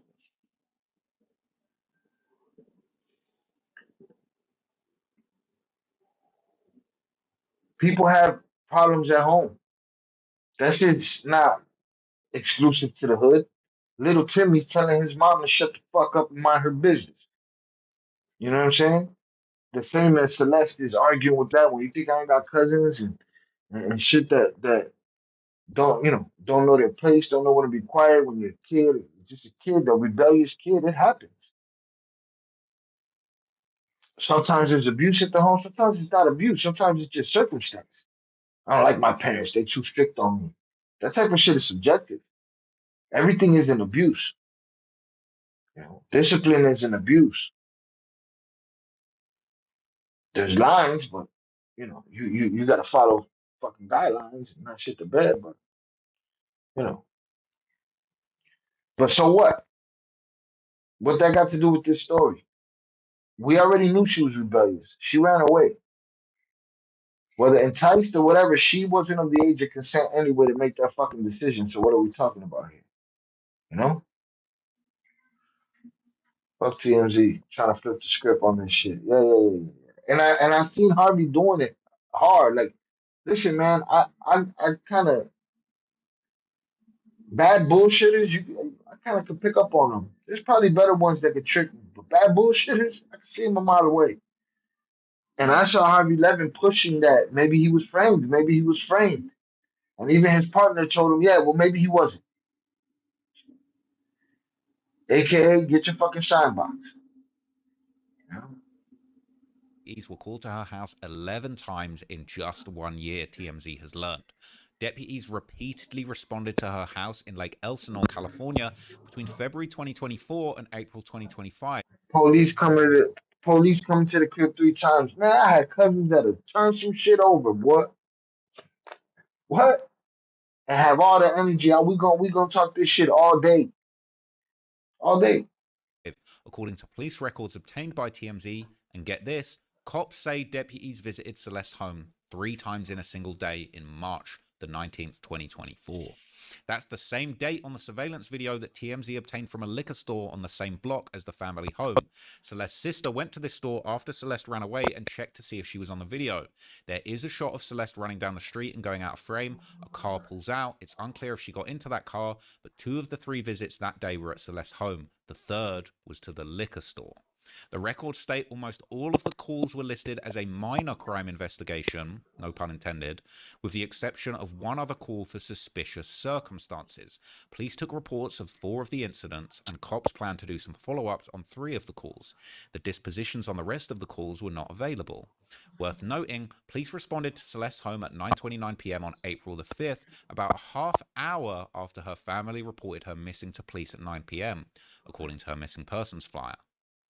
As we reported, Celeste had troubled home life and threatened to run away several times. An ex-boyfriend from middle school told TMZ that she had joked about it before she actually left. Celeste's dismembered and decomposed body was found in the trunk of a Tesla belonging to the singer David. In September, police say she was likely dead for weeks before she was discovered. David is not charged in the connection to that case. Now, how interesting is it that David basically just gets a cursory mention at the end of the article, and the rest of it, I don't want to say character assassination, but I think the story is being framed in a very interesting way. And I think the tone, okay, I think the tone is very different from the way they were talking about David at the beginning when all of this came about. Now, what is really interesting, there's some comments on here, and a lot of people were pointing towards the family. At what point will the parents of this young lady have to take some responsibility?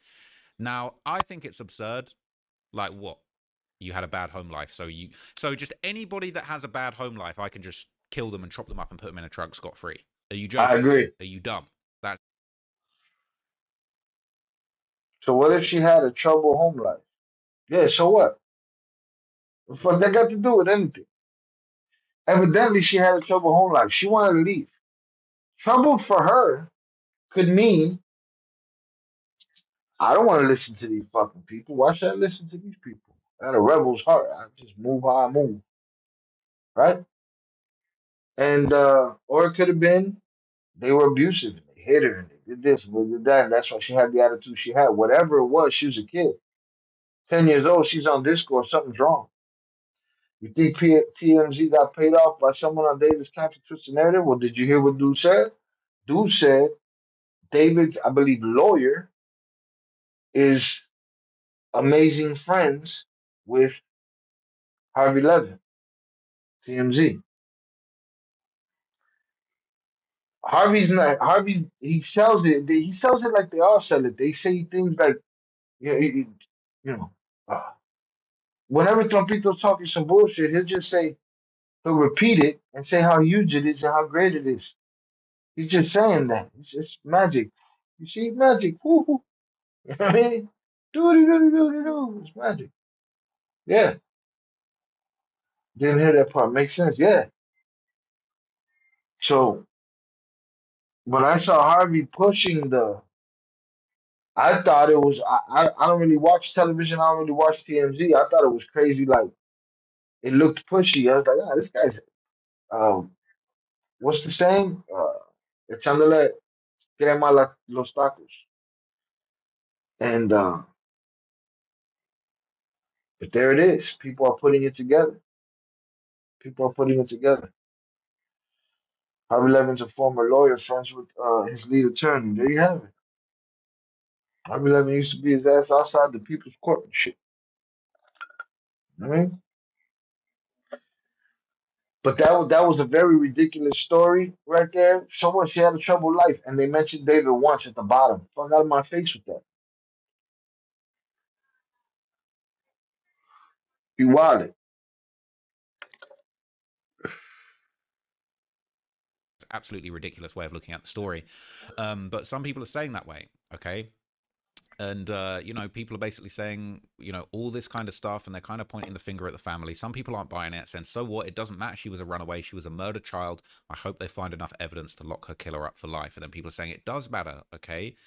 Look, ain't a single display picture in sight, okay? Maybe that's just how the TMZ website works. But a lot of people are saying very strange things. Some people are arguing with it. This is getting ridiculous. Her family didn't kill her, dismember her, and just happened to stuff her in the trunk of a car belonging to a guy she was dating. People saying, how do you know what the family did or didn't do? Are you one of the detectives investigating the incident that took her life? Well, how do you know that that's not true? Anyway, this is crazy. People getting mad political. They're saying liberal governor, liberal, worried about shooting innocent men of color than child abuse. People saying he had something to do with this. He was involved at some point with her and she was murdered and stuffed him in the car. Tesla has a bunch of cameras on it. Reporting it stolen doesn't If that's the smear campaign, we're done with that video. We're moving on. Bots pushing the narrative on TMZ page. Wouldn't doubt that either. They figured out this whole matrix of this fucking internet shit. Let's go. Let's go to the next one because we got that. Again, no update. Just now we're seeing the bias in the situation, them changing the narrative and turning it into how her home life was. Fuck out of here. Who cares? Smear campaign. Let's see what else we got. Peso sentence. That was bullshit. Bro, where's this videos? Hold on. Maybe they were live. Maybe they were live streams. I'm looking. I just saw some videos from him and then they were gone.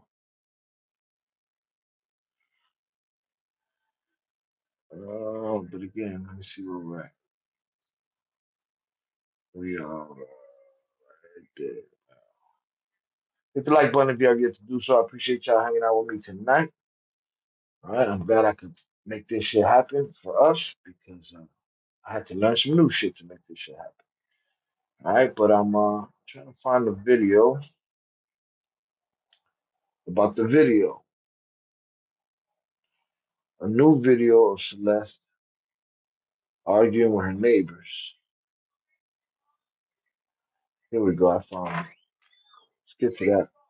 An IQ of 85 to 115 is considered average in the US. An IQ of surfaced, all right? You might have seen this, you might not have seen this, but this just came out in the last couple of hours. They're saying that some footage of Celeste, the missing girl, okay, who was found in David's trunk.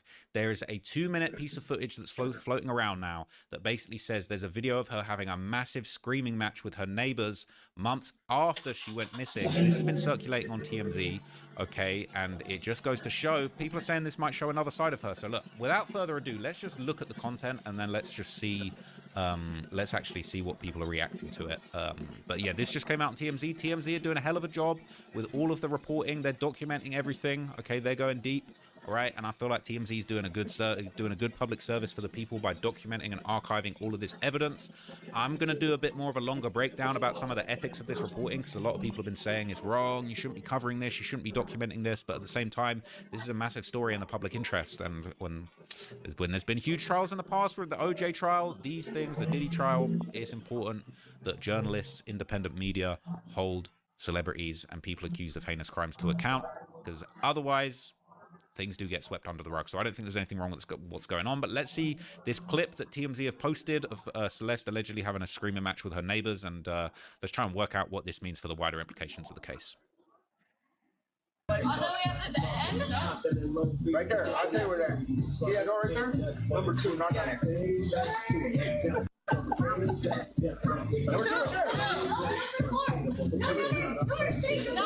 me talk real quick, okay? You gonna let me talk? I ain't gonna let you talk. No, you ain't gonna let me talk. Why you not gonna let me talk? You tripping. I ain't tripping.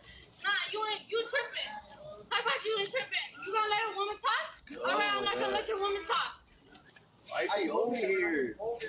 Again. Your little house, you don't even got a house. Hey, bro. You talk to Yeah, ain't nobody black right here, homie. We're Southsiders right here, homie. We're Southsiders here. Get it right, homegirl. Black girl with your black talk. Ain't nobody black right here. What are you talking about? I said we're not black over here. Why you keep calling us? You keep saying we're not black. Hey, let it go. Go back to your house. Go back to your house. You ain't gonna do nothing, bro. What you gonna do? You ain't no gangster. You ain't nothing, homie. What you are? What you are but a little girl?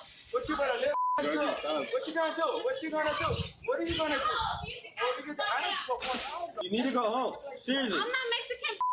Out the door and you tripping. Oh my god. Not because you tripping. Move the out of here. You ain't gonna do shit. You ain't gonna do shit. You better get over there. Get your ass over there, little girl. Go over there, little girl. You ain't gonna do shit. Go. Go. What are you gonna do, bro? Go call her dad, babe. What are you gonna do? What are you gonna do, little girl? Man, so look, All right, I think we should watch that again. But realistically, what I get from that, yo, like, I'm not gonna lie, this Celeste she's a little firecracker, all right? She yelling at the. Listen, that's her shit. That's her shit. Shout out to that. Thank you, Shot, for always making it work no matter where you at. I appreciate you. Salute to you. Thank you for being here wherever I'm at. When you guys show up, when I show up, it means the world. Salute. Um, that's her shit. You know? The girl that ain't trying to hear shit, argumentative, aggressive. She ain't trying to hear that shit. She don't give a fuck. She ain't worried about it. You know what I mean? Um, she going at it with motherfuckers in the hood. They pranked her. She was salty. She started going at it with motherfuckers in the hood and shit. Oh, that's regular shit right there. That's normal shit right there. In an abnormal situation in the hood. That's what it is. Even the older dude told the dude talking shit out the window, you shut up too. He's the same shit as her. He running his mouth. It's the same shit. They trying to use that to make it look like she deserves to end up in some motherfucker's trunk. It's crazy. Or like if she go around asking for it. It's the hood. It's what it is. Shout out Benito Delgado. Shout out Shannon. I appreciate you too. Thank you. Shout out Raven on the check-in. Appreciate you. Trying to make it happen, Captain. Salute. Man, appreciate you. But that's regular hood shit, man. She's a firecracker indeed. She ain't have slick comebacks. She just got that aggression in her. When you're in the hood, everybody's got jokes. Everybody got aggression. Everybody, you got to be on that shit. Some are better at it than others. Some don't know how to control that rage. Some don't know how to direct that rage. But she was a kid. You heard the dude say, the girl say, babe, call her father. What? She probably had strict parents. She wasn't trying to hear that shit. I don't hear much about the father, but I don't know. These adults, all right? She pressing the line. They said she was saying the N-word by the sounds of it. I didn't hear her say the N-word, but that's what they said. And they was even saying there was some kind of racial dialogue They were probably blocking out that word. going on there. They were talking about you're not black, you're Hispanic, we're Southsiders. Man, so I see. Yeah, this Latino, black, and black versus Latino racism shit is for the birds. People, I'm not gonna lie, I've seen people in the comments talking about, yo, the Southsiders killed her. I don't know about all that, but man, she's standing up to a gang of real adults out here, right? And she wilding. This kind of surprises me. But look, this is a runaway. This is a girl that takes it upon her. I've known many Celeste in my life. I've known them. Some of them have ended up having good lives. Some of them ended up having not so good lives, and some of them ended up gone. That's a fact. To leave her family home. She's not scared of being out there on her own. She ain't scared of pressing the line against grown adults, outsiders that are on her blocks.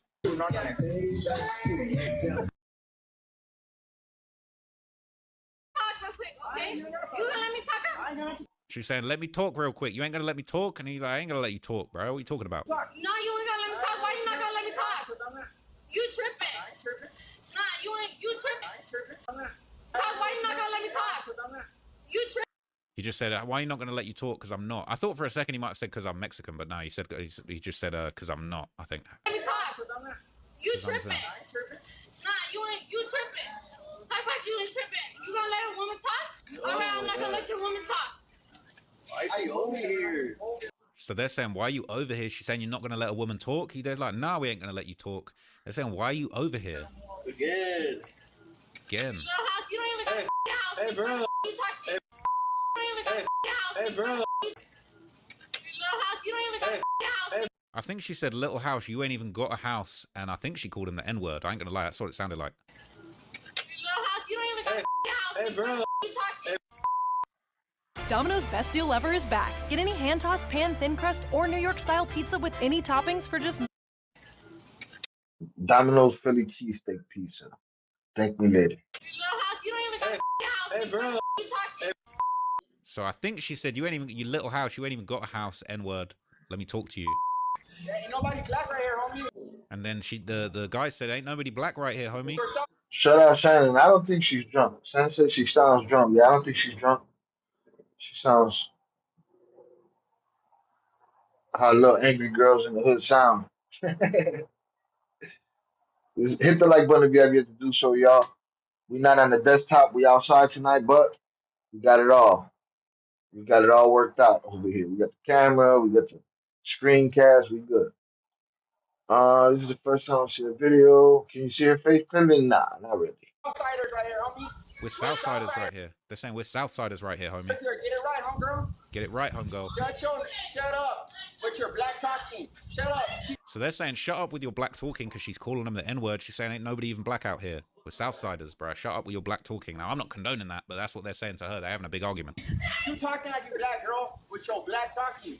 They said you're talking like you're black because she's saying the N-word. Yeah. She's just screaming, no, no. So low-key, she being childish. And they're just laughing at her. They're like, this girl's wild. This is a kid wilding out. They're saying, I'm seeing in the chat, they're saying David might have given her the pass, man. That's crazy. You know, bloody black right here. What are you talking about? I said we're not black. What are you talking about? So she says, don't be racist. And they just said, look, you're not black. I said we're not black over here. We're not black over here. Why are you calling us the N-word? We're not black over here. Why are you being racist? She's saying you're being racist. They're saying, I'm not being racist. Why are you calling us the N-word? Keep saying we're not black. Let it go. Keep saying the N-word, but we're not black. Let it go. That's what they're saying. Go back to your house. They're saying, go back to your house. I feel like the way they're saying that, the way go back to your house, it's like they know she's missing. They know she's out here wilding. Now, I don't know. I would assume this is in Lake Elsinore, but I don't know for sure. She's mimicking them. Go back to your house, making fun of them. Go back to your house. You ain't gonna do nothing, bro. What you gonna do? She's saying, you ain't gonna do, the guy's saying, you ain't gonna do nothing. What are you gonna do? You ain't gonna do nothing. You no gangster. You ain't nothing, homie.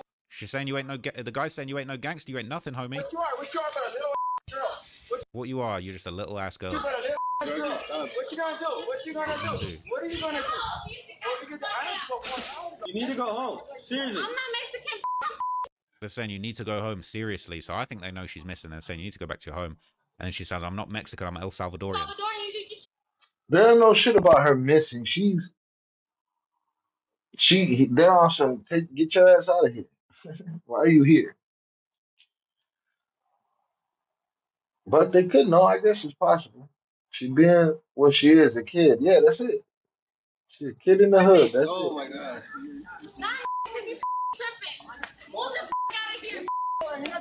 She's saying, get the F out of here, N-word. She keeps saying the N-word by the sounds of it. It's bleeped out, but it sounds like that's the way she's talking. You better get over there. Get your ass over there, little girl. They're saying, get your ass home. You ain't going to do nothing. She said, I'm over here, you stupid bitch. You ain't going to do nothing. Go. Go call her dad, babe. They're saying, go call her dad, babe. Now, we was hearing that her dad's out of the country, but when they're saying, go call her dad, maybe not. What are you gonna do, little girl? Saying, what you gonna do, little girl? Now that is really, really interesting. Okay, so let's see what they were saying in the comments about this this whole crazy argument that popped off. Okay, we ain't trying to get Monday CRM right now. That's not what we're trying to do, right? He was saying this is September the 8th. Does it say that on the security camera somewhere? They're saying it's from September the 8th, 2024. I remember reading that the last time she went missing, according to her family, was September 2024. It says, were they not reporting to the police when she was coming home the other times? I read she was still in the missing persons database from April 2024. Now, I wonder how that works. Like, I've never declared anyone missing, but I do wonder, all right, if you declare someone missing, like, when they come home, are you obligated to tell the cops, or are you just like, shit, she home? Like, we back to it. We just back to normal life, like she home. It says, her voice sounds familiar, doesn't it? This is now the second time we're hearing her speak. Go back and listen to the live stream David and her were on and listen to her pitched up, since he pitched it down, clip from her speaking in his song Invisible String Theory. He was saying it's definitely same voice as the live stream. Yep, sounds that way to me. Please get your justice, little girl. I hope they're doing everything they can. Sigh. Her voice is also on a song called You Left Me First, which also sounds very similar to this. Yes, this is exactly what I was thinking. It just gets crazier and crazier every day. Bro, if her voice is on songs, this is what her voice is on songs, her name's in songs, songs come out on her birthday, songs about the. This is crazy madness. This feels like an episode of Black Mirror. They're trying to be so mean to her. She was better than me. I would have flipped out on her ass, huh? She's being what she is, man, a kid. This person says, I have an open ticket with the LAPD anonymous tip line still. I'm sure they're seeing this video now too, or have seen it. I got a ticket number where I can include more info. Not that my random ass can do much, but I'll include a link to the ticket. Right. No, I think we're gonna move on. This is interesting. Saying apparently that clip is publicly available as a sample anyone can buy and existed before this happened. Not my age group, but I've read Gen Z saying it's in a song by other people. Is that true? They're talking about a clip of girls theory. I don't think that's true. Anyway, did y'all see her light something? Oh, no way. So she's smoking as well. She What are you gonna do? What are you gonna do? Where did that happen? She light something? She's smoking? I want to see that. Where are we seeing that? Is it that little moment there? I don't know if that's enough, is it? Like, does she light something? Like here? Yeah, they're saying she's lighting something, so she probably smoking a dart. Shout out Zoraida. This is the first time I hear about her dad. That's why I asked if you can see her face. Is this really her? Good question. Um, yeah, I don't know how long her dad was around, if he just went, if he just bounced. I don't know how that worked. I don't know how that worked. I feel like the brother said my parents. I just don't know. I don't know. There's too much misinformation. What do we really know? We don't know shit. I gotta flip the camera the other way next time. I keep going over the camera. Mistreated that baby. So sad. Yeah, that's her shit though. I seen a million of those arguments right there. Told everybody involved, shut the fuck up. Enough. Cut the shit. Her young age, man. So what would she have been? She'd have been. That was September the 8th, 2024. She'd have just turned 14. People saying moments before she went missing. This was 2024. She went missing twice. Okay, wait. Where is this? Can we talk actual details and not link it back to David's songs for a second? When and where is this? Where was it posted? I agree.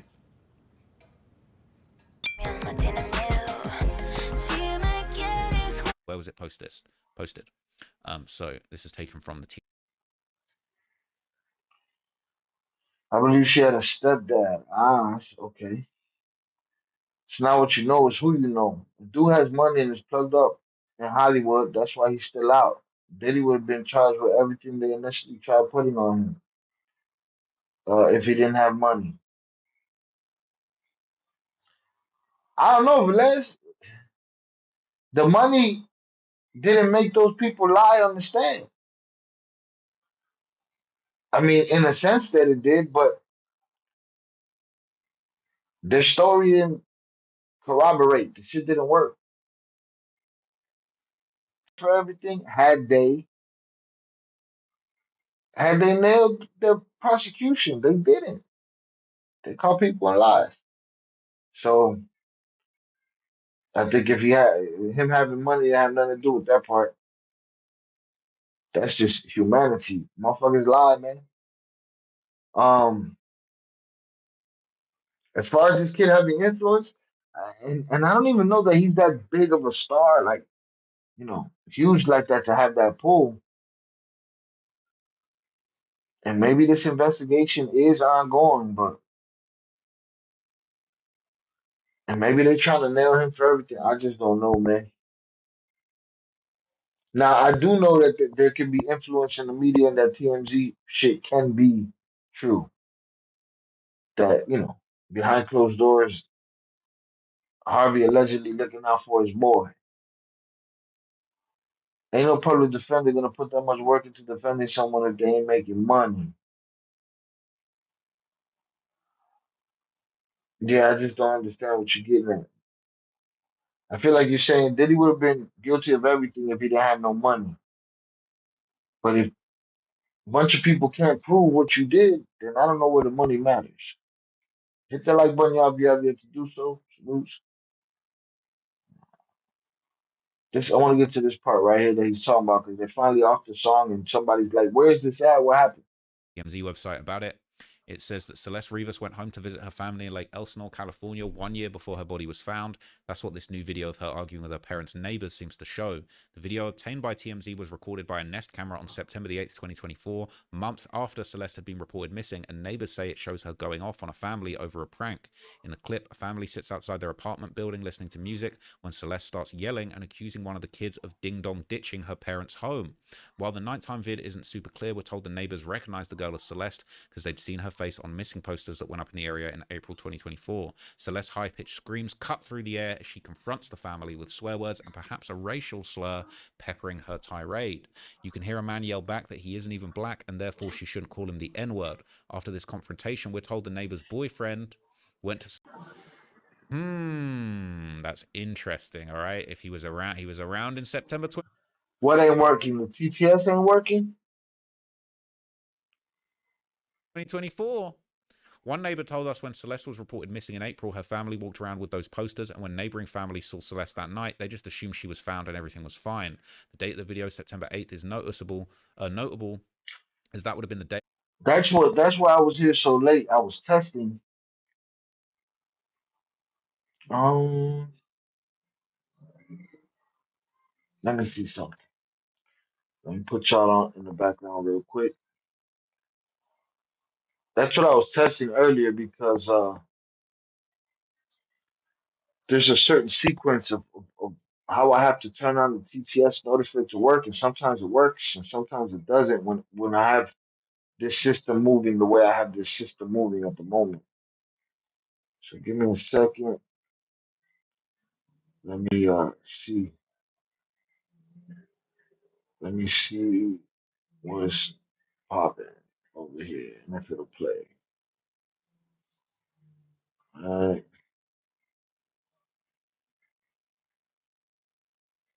Salute to Velez for the power chat.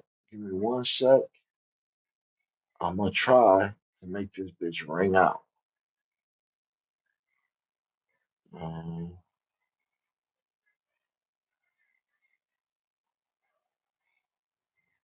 Give me a second.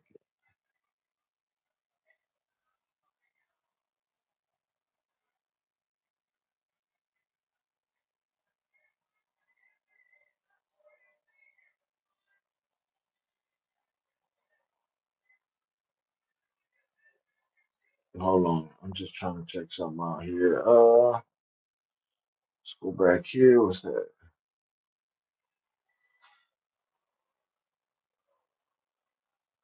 Let me see. All right, I'm coming back. I'm coming back. I'm coming back. Give me a second. Let me open up this YouTube. Yeah, because that shit seems like a lot. And let me take the screen saver down. All right, shout out Velez. Velez, either I'll ring that off tomorrow for you or I'll give you a refund. But salute to Velez for the $10 power chat for El Capitan. I appreciate you, sir. Yeah, I was hoping it would ring out. But, you know, shit's finicky around this motherfucker. Is notable as that would have been the day after her 14th birthday and exactly 1 year before authorities opened the trunk of David's impounded Tesla to discover her remains. Taken directly from the website. Right. Here's the problem. If she would have stood home that time, she'd probably be alive right now. The fact that she was missing, there was missing reports out on her, there was posters out on her, and she came to visit the family and then bounced again is crazy. People saying the timeline for this poor child's case is so messy and confusing. All right. It says, they said, don't call your dad at the end. So her dad is in El Salvador and they don't want her to call him over the drama. Why? But yeah, that's absolutely Celeste on the live stream with David after hearing her voice now. Rest in peace, Celeste. The article says the neighbors later went up to Celeste's door and apologized, and her dad answered and seemed unbothered about the whole thing, which is kind of interesting.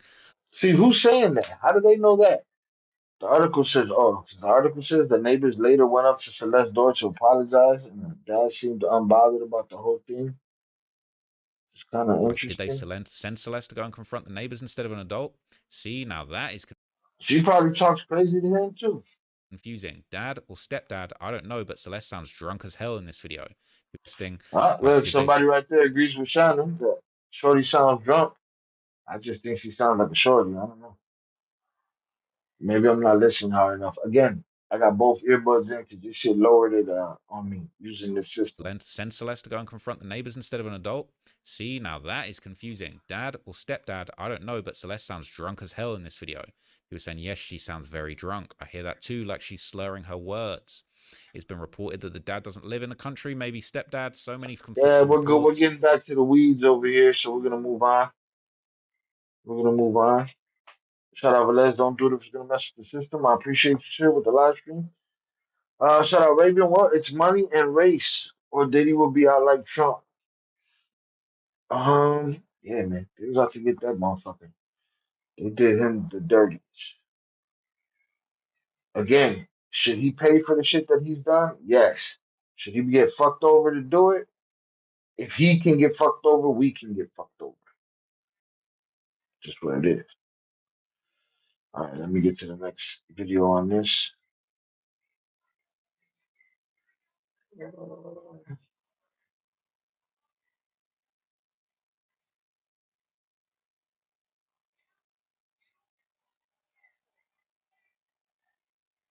All right, let me see. I think that's it for us.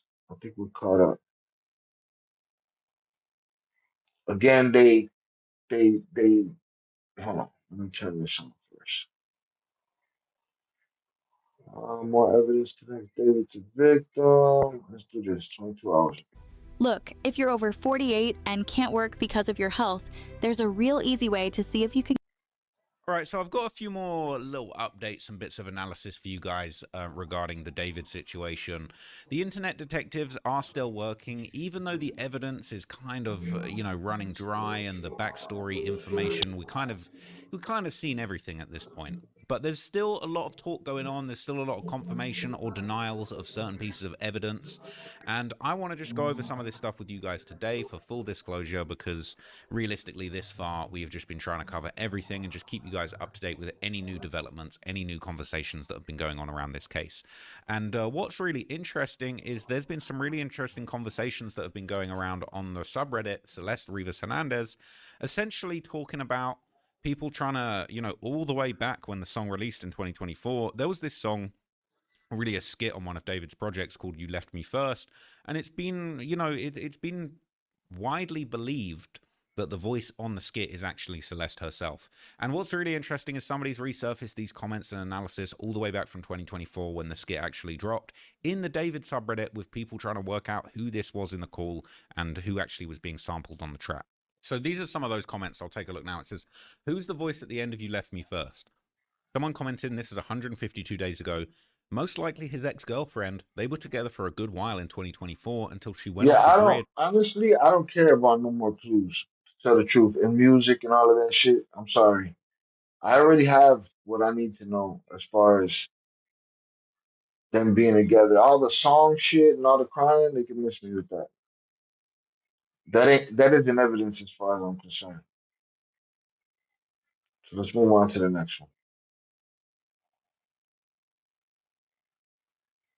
which is it says here, exposing the wildest new So, theories. despite things going seemingly very quiet on the investigation, the David case is still going on, and there's still a lot of speculation and new theories that are floating around behind the scenes. Now, a lot of people have done breakdowns on the David situation at this point. Okay, there's very little new evidence coming to light. I just want to bring your attention to the fact that I actually just did an 1.5-hour breakdown on my main channel, Trap Law Ross, where I kind of pulled together and condensed a lot of the kind of proven theories and evidence in the David case into one video. I tried to make it kind of punchy. So for maybe you we guys, should have watched that. Let me go back. I didn't really want to go through the fucking songs and shit, but let me go back. Give me a second.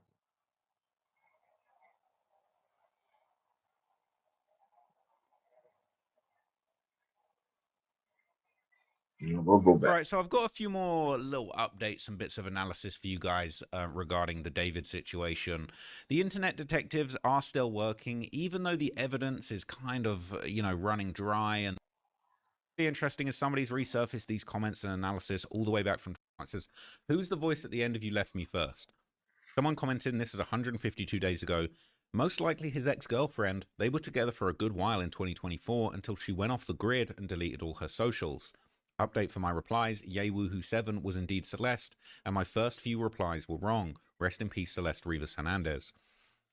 So someone responded to them at the time saying, I thought it might have been, but that interlude sounded really, really well recorded, almost like it was in a studio.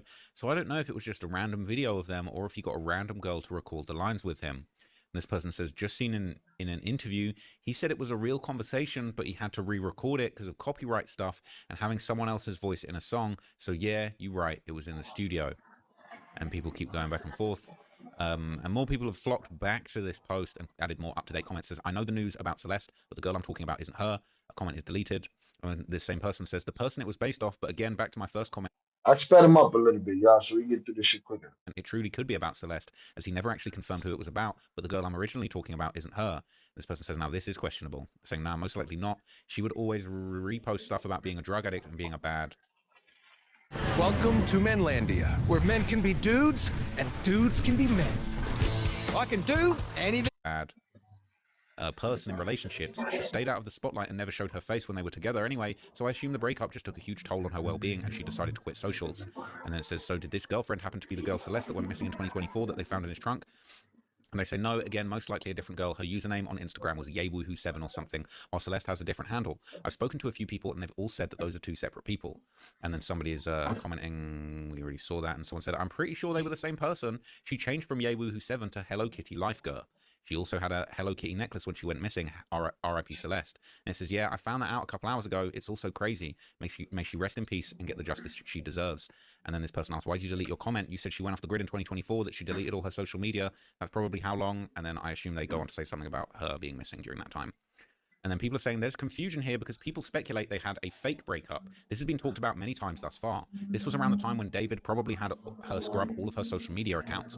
Furthermore, Celeste had two, maybe even more Discord handles. One was Celeste and the other was indeed YayWoohoo7. When they had speculated fake breakups, it's likely when Herrera entered the scene and the cover-up began. And people are saying this is kind of huge. And the guy says, I don't find evidence often, but when I do, it's medium good.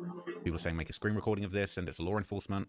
And people are saying there's a few songs with her voice. She's even mentioned that they make a song together. I don't remember where I saw the clip of her saying that, though. I've heard her voice a few times and listened to that song. Definitely her. People saying they're referring to the Filipina Celeste. They're saying no, but it seems like something changed in 2024, and he got serious about hiding her from everyone. That's why we don't have evidence of her being alive in 2025, aside from the purse on the couch in a TikTok edit, maybe the LAPD raid. And it says, when did David start gaining traction in his career? Could it have been that? Genuinely asking because I hadn't heard of him, but people are pointing out that he was viral in 2022. Let's see what this looks like. It gets interesting. It says, maybe he was planning to realize his fantasy. Anyway, can someone verify this post and if the posters are legit? And the original poster said, I left the post as you. Bro, if you covering all the evidence, you going a little too far into the comments. What the fuck? Shout out Jonathan Pantoja to check in. Salute JP. Salute shout out my dude El Cartel members in chat. I hope you've had all a blessed and grateful hood rat shit with my friends Friday. Like and subscribe to the great quality content. It's free. Don't cost you a damn thing. Salute, sir. I appreciate you. That like button on the way in. Username and the title of the thread in so that people could independently verify the screenshots are real. Also, I took the screenshots last Friday, so they're 6 days older than they appear in the screenshot. Please don't contact this user or invade their privacy. The date should be enough. And people are saying, well, you can edit comments, so it could be trolling, but it's a big fine if it wasn't edited. And the guy denies it. He says, I can verify they didn't edit these comments. Initially, I found this thread the day of or the day after Celeste was identified. I thought that a lot of people had also seen it, and I kept referencing the 2024 breakup and going off the grid, thinking everybody else had seen it. I quickly realized that was not the case, because nobody seemed to know what I was talking about. So I looked for it, but it took me a while to find because I couldn't remember what the thread was about. And there were hundreds of threads and thousands of comments about Celeste at that point, but it got buried. But then I found it last Friday after promising someone I would find it, and then I got busy at work, and here we are. I'll go through my comment history and find some of the comments I made referencing this weeks ago, otherwise I can't prove it, but that's what happened. People are saying, here we go. That's 15 days ago is when I found this. And this is like a whole interesting breakdown of what they thought about the situation. Okay, it says, actually, flip, all right? The whole interview is bananas. Here's some highlights. He's asked about a song called Invisible String, which is a dialogue between him and a girl where she nags him about never holding her hand anymore. Then he asks her why she thinks they met, and she says they'll be connected forever, even after they die. In the interview, he says that this was a real recording from a real conversation he had with a girl, but he had to re-record it for copyright purposes. In another interview, he says, I talk about that connection in a conversation with another person, and at the end, she says, don't leave me. The irony of that situation is she ends up leaving anyway. And it says, 2, here's a thread from the David subreddit where someone asked who's the voice on the You Left Me First song, where his fans theorized that the voice probably belongs to his ex-girlfriend, who went off the grid when they broke up in 2024. Celeste went missing in 2024, and the end of You Left Me First audio, you hear a woman who sounds identical. Just a bunch of corroborated proofs in the songs. It was what I thought it was. Shout out Ivy on the check-in. Salute Chad, salute Shah, salute JP, salute others, Shannon, Velez, Raven, all the usual suspects. Appreciate you, sir. Thank you for coming through. Yeah. To the woman speaking in Invisible String. She's apologizing and telling him she can't believe how selfish she was and how she messed everything up, but she loves him. And then 3, he's asked about his relationships, and he claims that at the time he wrote Romantic Homicide, he didn't have a girlfriend, and that he'd never even experienced a breakup. And it says, I low-key wish I didn't say that. I manifested it into my own life. When I did, it was kind of cool to kind of be saying that in hindsight. And I prophetically spoke over my own life, and I got to experience it firsthand. It's so crazy because then once you actually start to deal with that and you're living things that you wanted to live, you sometimes forget that you said you wanted it, and you're asking all those questions like, why is this happening to me? Then you got to take a second and be like, wait, I asked for this. It's one of those things where it's like, I got to be grateful for the experience I prayed for, and I can't be approaching the doors that I open for myself with malice. That experience made me make this great album, so I'm so grateful for that. I'm grateful for the opportunity to be able to understand myself more and my own emotions, and taking the steps to continue moving forward, but I'm never getting into another relationship again, I can tell you that. And it says, it quotes lyrics from Romantic Homicide. Basically, the online sleuths, is seemingly convinced that that was Celeste that he was talking about, that Yebu, who is indeed Celeste, and that song, includes her audio, and that David actually did, in a very coded and ambiguous way, did speak on this in an interview about this being a real relationship, and the girl from the audio being a girl that he was in a relationship. So, people are saying this is huge. I think this is interesting because it almost brings that real life connection between David and Celeste into the world. I think what's really been difficult with people kind of understanding and like managing to keep their heads around this case is that like we've got all of these dark, twisted songs that seem to refer to things that could be interpreted as having something to do with Celeste, the white roses, the white shirt covered in blood, all of the lookalikes of her in the music videos. But it's been really hard, like even with that leaked song Celeste where he's calling her out by name and it's like a love song about her, it really kind of is like very ambiguous. It's very loose. It's very kind of hard to connect these things together. And I think what's really interesting and valuable about this update is that it seems to actually make that real world, real life connection between David's music, his interviews, these things that he's clearly very smart and ambiguous about when he talks about in his interviews, but they're connecting this to that real life voice audio that many people are convinced is Celeste. And I think really like a lot of people were speculating that that might have been the case, but since that audio of Celeste actually whiling out on her neighbors and having a big argument in the street came out, I think a lot of people are beginning to sort of think, well, okay, we've heard her voice now, all right? We can, yeah, it's not forensic analysis, but we can listen to our ears and we can listen to that skit and we can say that sounds like her. And if that's actually her, this minor that we've identified that he's then in interviews talking about, this was a breakup and, the voice was somebody that I was actually speaking to, was a real conversation, but we re-recorded it. It really does make that real world, real life connection between David and Celeste, and it's really not a good look, all right? It's really not a great... Nothing makes the real world connection harder than the fact that they were in the kitchen together live streaming. What the fuck else does there need to be a conversation about? Look for this case, for his connection to her, for any plausible deniability that he might have had, and identifying her usernames and everything like that. It is pretty damning. And what's also interesting is there's been kind of more discoveries and more deep diving of some of these accounts that allegedly belong to Celeste, and particularly that YeWoohoo7 account. Okay, people have been putting together even more images that were posted by this account, and it was the TikTok and Instagram, and these are screenshots of a lot of posts from this YeWoohoo account with dates. And what's really interesting is we're seeing even more kind of like very suspect imagery, right? We've got David here being hugged by a mystery woman. They've got their face covered, but they've got their hands wrapped around his waist with the caption, I love you, bae, on this YeWoohoo7 or this YeWoohoo TikTok account. People have screenshotted this. They're basically saying, look, we documented this. It's him sort of kissing on somebody. Now, what's interesting here is it kind of looks like, that looks like straight hair, which actually, Celeste wasn't really known to have, but, who knows, right? Who knows? I love you, this YeWoohoo account is posting it. Maybe this is somebody else, but again, it appears to be coming from that actual account, and these are essentially being posted with dates, or at least dates that the screenshots happened. 10th of is that 10th of July, 20. I don't give a fuck who it is. That shit annoys me.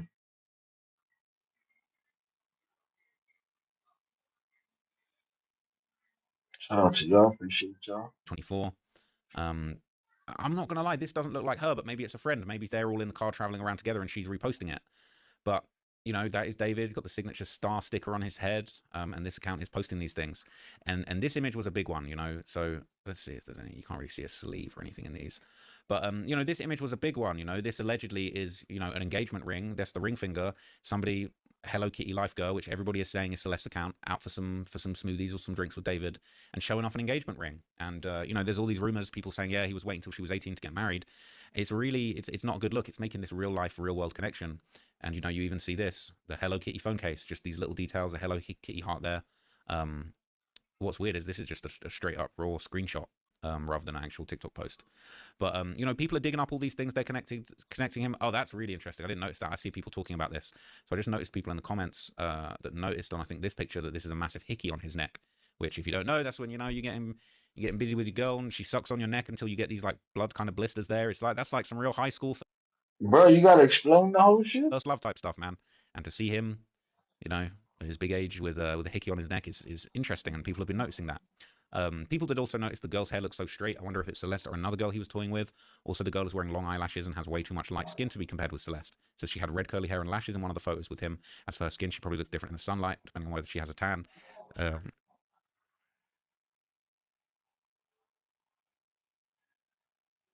Just posted a video in the Discord. 17-year-old white kid faked a snatching, saying he got taken by 4 Hispanic males in a van, causing Amber Alert and everything. I don't doubt it a little bit. I appreciate you. Thank you. And we're supposed to believe that that was her in the video. Can't see her face clear at all. Yeah, but see, TMZ posted that shit. Are they above posting some bullshit? Probably not. But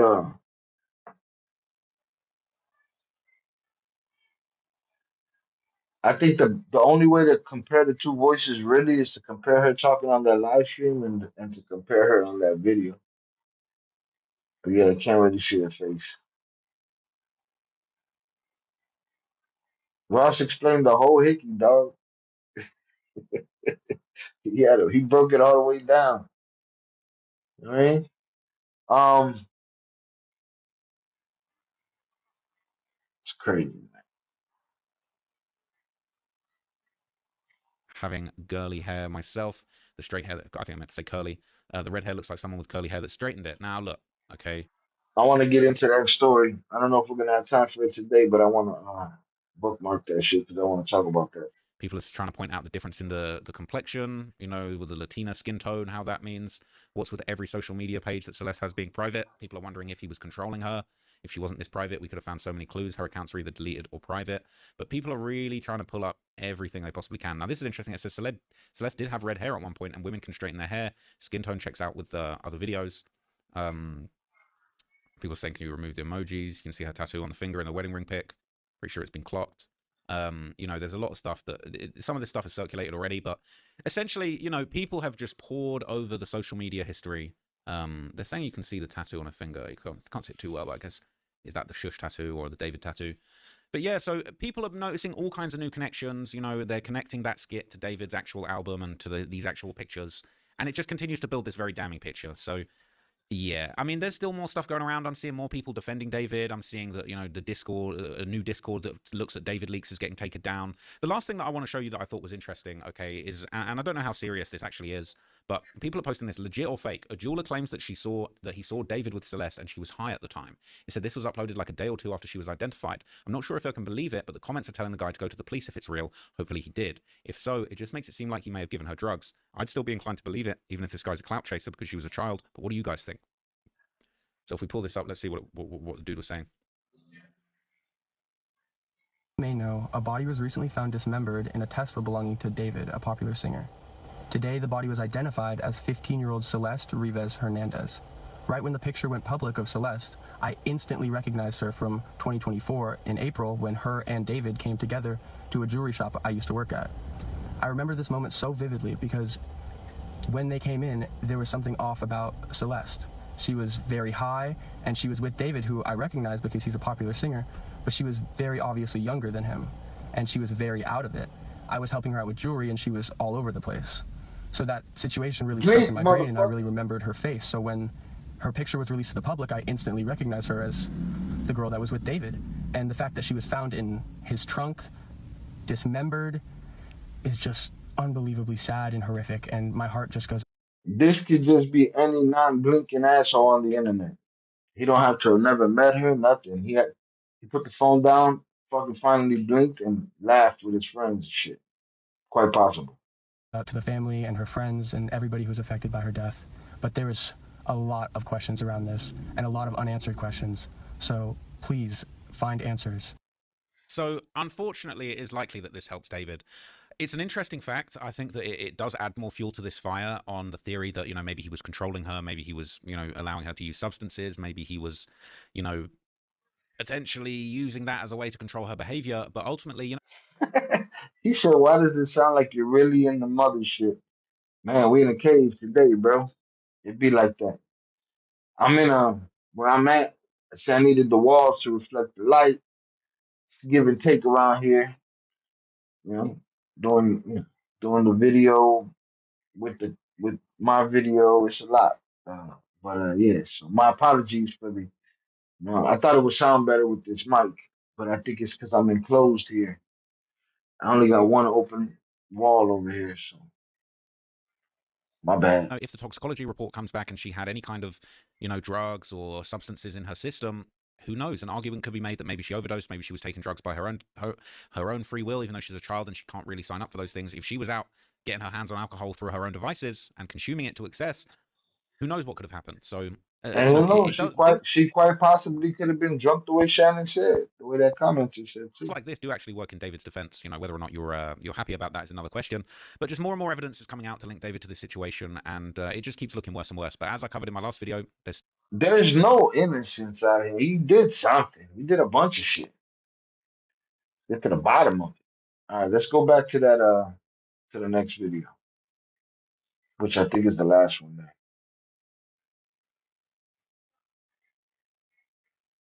Yeah.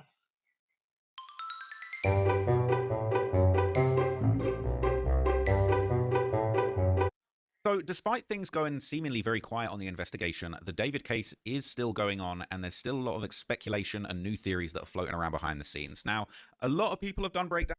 Shout out JP, one mic.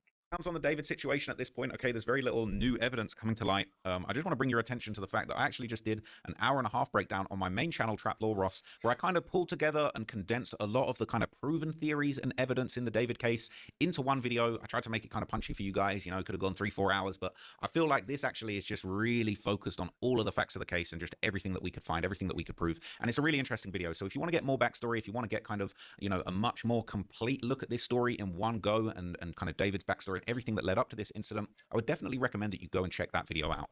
But over here, there is still a whole bunch of speculation, and I think a lot of these narratives about David potentially not being responsible for the murder, overdose theory, family theory, all of these things are still going around, and there's a lot more questions that are being asked at this stage. One of the big things that a lot of people are asking and have been confused about is the fact that there were seemingly two Celestes. There was this Celeste girl that got found in the trunk of the car that was an underage girl that, you know, had seemingly been around David in the lead up to this very sad news coming out. But then there was an older woman called Celeste Herrera who was in her 20s that, you know, a lot of people felt maybe she was, you know, hired as an industry plant or a decoy to try and confuse people. She got the same first name. They got her wearing some of the same outfits as the original Celeste. And a lot of people have been wondering what this is all about. People are saying, why is the different Celeste so quiet? If the other Celeste really exists and is alive, why is she not posting anything? Not a single statement. I know, right? She might care about her privacy, but allegedly she appeared on his streams and at other events, so she wasn't fully anonymous. I wonder why she doesn't post anything like, I'm the one from the streams and the adult Celeste who was dating David, not the victim Celeste. When she'd do this, it would have been obviously good for the case to cut some part of the speculations, like Celeste Herrera was a fake identity of Celeste Rivas. I can't stop thinking about this, and I can't believe in the two Celeste version of this situation. Do you have any theories or explanations? And people have pointed out, rightfully so, that they probably have been told to avoid talking about the case. Okay, people saying, the poster says, I see the point, but it would be helpful for the public debate. They can't stop people talking about this and making theories by just being quiet. Okay, so I think this is interesting. I think the fact that, like,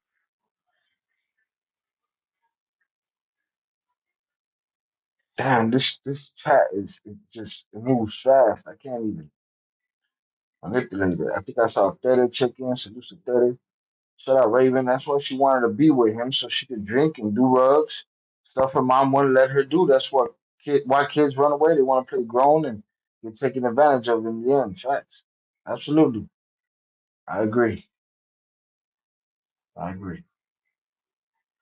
This is just so suspicious, and it really is a head scratcher for me too. I'm just finding myself just thinking like, why is there another person and she looks similar? She's got the same name. It is very unusual, and we are trying to find out what's going on with that. Okay, people are saying I'm gonna go refresh my drink. I'm gonna mute the microphone. Let me know if you hear the TV when I go inside and stuff. That would mean the mute don't work. And I'm gonna go refresh my drink, and I shall return. I found the video and holy crap, it does look like the Gap hoodie. They really dressed her up like Celeste Rivas to make it seem like Rivas wasn't the girl in the stream. Question is, how did they get her to do it without her knowing what they were trying to do? In my opinion, I'd be super weirded out if someone asked me to wear some young girl's old Gap hoodie and some big, ugly, blue light glasses. A Gap hoodie's really trendy. It's really difficult to believe Herrera would agree to that stuff without at least knowing why. Weird. But maybe this answers your question about why she isn't saying anything, whether she was covering up David dating a minor or potentially covering up Rivas' real disappearance or death. She must have at least suspected she was pretending to be Rivas and that it was weird as F. Now, look, let me just give you my opinion on this situation, okay? It's like quite a tall order for me to try and accept that like they really created this industry plant and they got like a twin, they got like a clone, another Celeste to try and kind of throw people off the scent. But then again, we're dealing with a body in the trunk. We're dealing with a potential murder. We're dealing with a death, okay? People would go to great length. They would sacrifice everything they had to try and avoid getting caught up in something like this. So part of me believes that this could be a real thing and that this really was a cover-up that they were trying to do. But there is also a big part of me that feels like this could be a coincidence. Now, look, okay? I've had it in school. They're damn near, 2-3 people with the same name. You're thinking, how the hell have you guys ended up all in the same class with the same name? But it happens, okay? It could be a coincidence that he does also have a friend named Celeste. I mean, it's a tall order, but it could be a coincidence.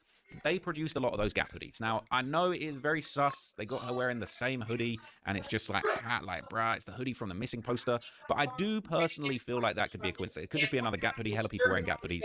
So this one is, this theory has definitely been a head scratcher. I could see it going either way. I'm not trying to defend it, but it's like, I think it's just as far-fetched.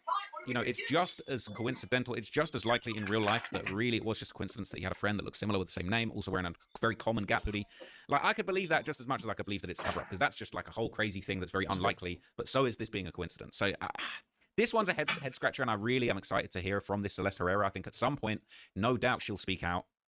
When the case is resolved, when it goes to court, when more information comes out, no doubt we'll eventually hear from her, but it is definitely a head scratcher. Now, a lot of people have noticed this is a new thing going around the David subreddits. People have noticed that this is another Instagram account, this extra David account. They're confirming that it's him. They're basically saying that, like, yep, this is the account, like, this is actually him, we can connect this to him. And people are saying, tell me why, when I Google lens David's profile picture from his other Instagram account, this is what came up under exact matches. I don't know how this all works, but seeing as he stated before he's into gore P-word, I'm just coincidental. Okay, so people are thinking, right? They're saying that basically that image that's his display picture on this Finsta account, it comes up to this thing saying, I thought he was just hooting and hollering, right, from the Mayhem subreddit.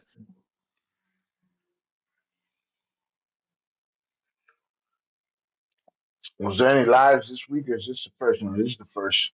I've been running around. It's at an undisclosed location. I give it up now. I'm in Florida. And people are looking up those lyrics, right?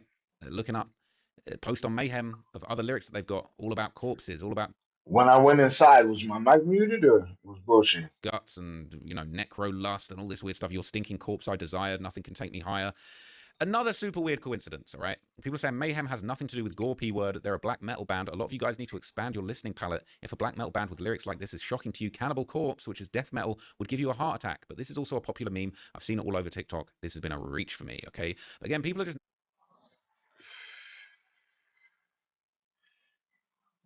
So I suggest everyone listen to Runaway Love by Ludacris, and your mute definitely don't work on your mic. On your mic, for real? I could hear stuff, but not too loud. That's crazy.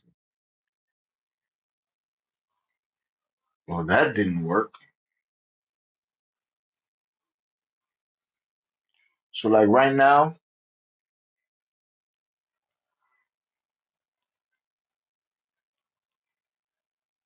can you hear me? Tell me if you can hear me. If you can hear me, that shit's out of pocket. That's just crazy if you can hear me. Y'all can hear me? No shit. Loud and clear. That's false advertising. The light is red and everything. Shit told a lie. This light's red too. That shit's wild. All right, how about now? Tell me if you can hear me.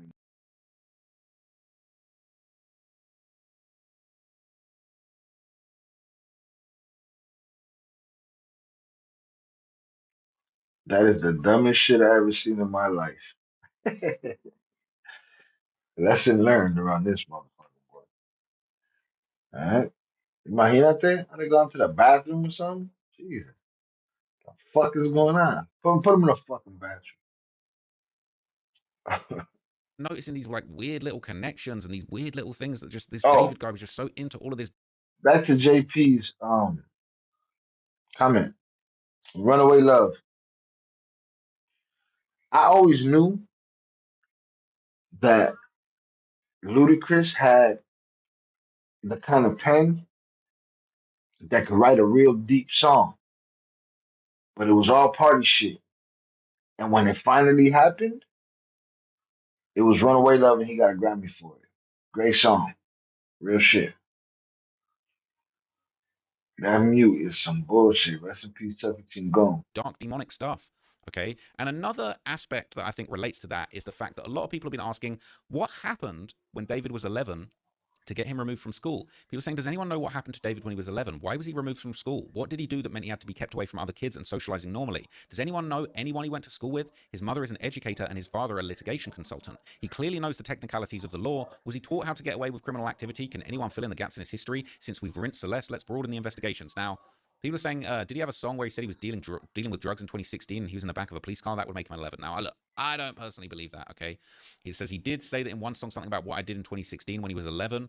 Okay, it says it looked like that when the family moved from Queens to Houston, he pulled out of school and they moved virtually across the country to distance themselves from something. It's fascinating. There have to have been people in Queens who knew the story. People are saying he wasn't. Back to the comments. The comments ain't on shit.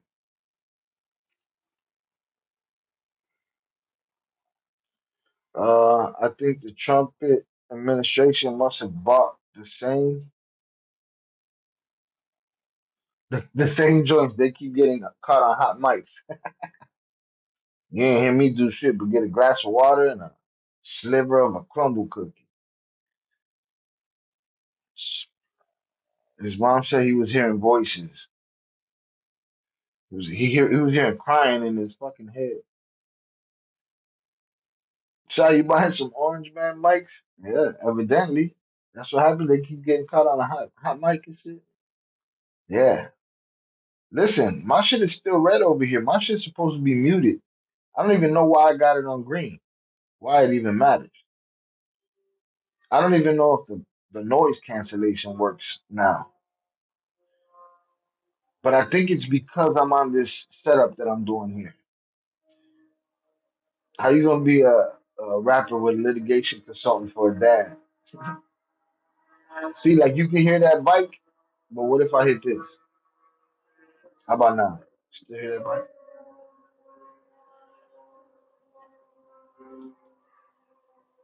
I don't know, Mike. Janky mics. Do what I can with what I got. Salute. Hit the like button if you have yet to do Doing so. well academically. Could be other reasons, but that's what I heard. Now, my opinion on this, I don't know. This is my opinion. Okay, this is my speculative opinion. But honestly, it wouldn't surprise me if something crazy went down when he was a kid. Like, you hear these stories of kids, killing animals, and then they grow up to become serial killers. I really don't know. But honestly, it just wouldn't surprise me if it came out that he had done something super messed up as a kid. I mean, look, there's all sorts of stories of kids injuring other kids, hurting other kids, getting into altercations. You can't really hold kids criminally responsible. There's been cases where, preteen kids have committed murder or committed crimes or committed serious violence, and they kind of, yeah, you got juvenile hall, but you can't really be taken out of society as a child. Society has an obligation to try and help children no matter what they do. If they do, absolute madness, violence when they're a kid, really they're going to get a couple of years in a detention center and they're going to be let back onto the streets. That's just how it works. So it's just speculation, but I personally do believe that we might We might eventually find out why he ended up, being taken out of school, why he ended up being homeschooled, why he moved out of the area so suddenly with his family. And I think that could be very interesting when it comes out. Now, another thing that's new that's been going around is essentially this clip from News Nation.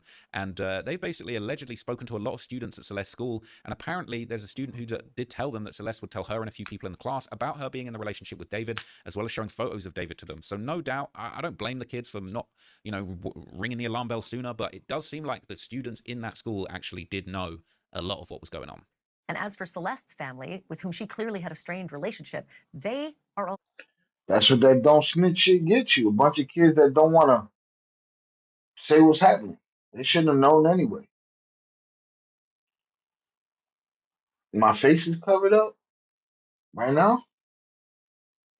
Lost.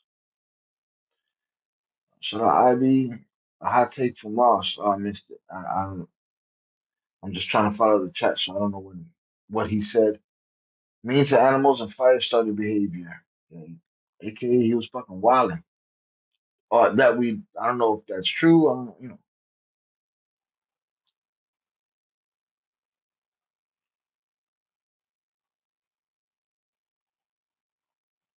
I don't know.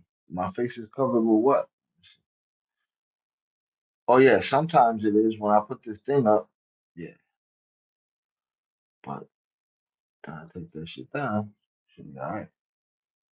I'm just reading the chat from over there because this app needs to catch up to my needs.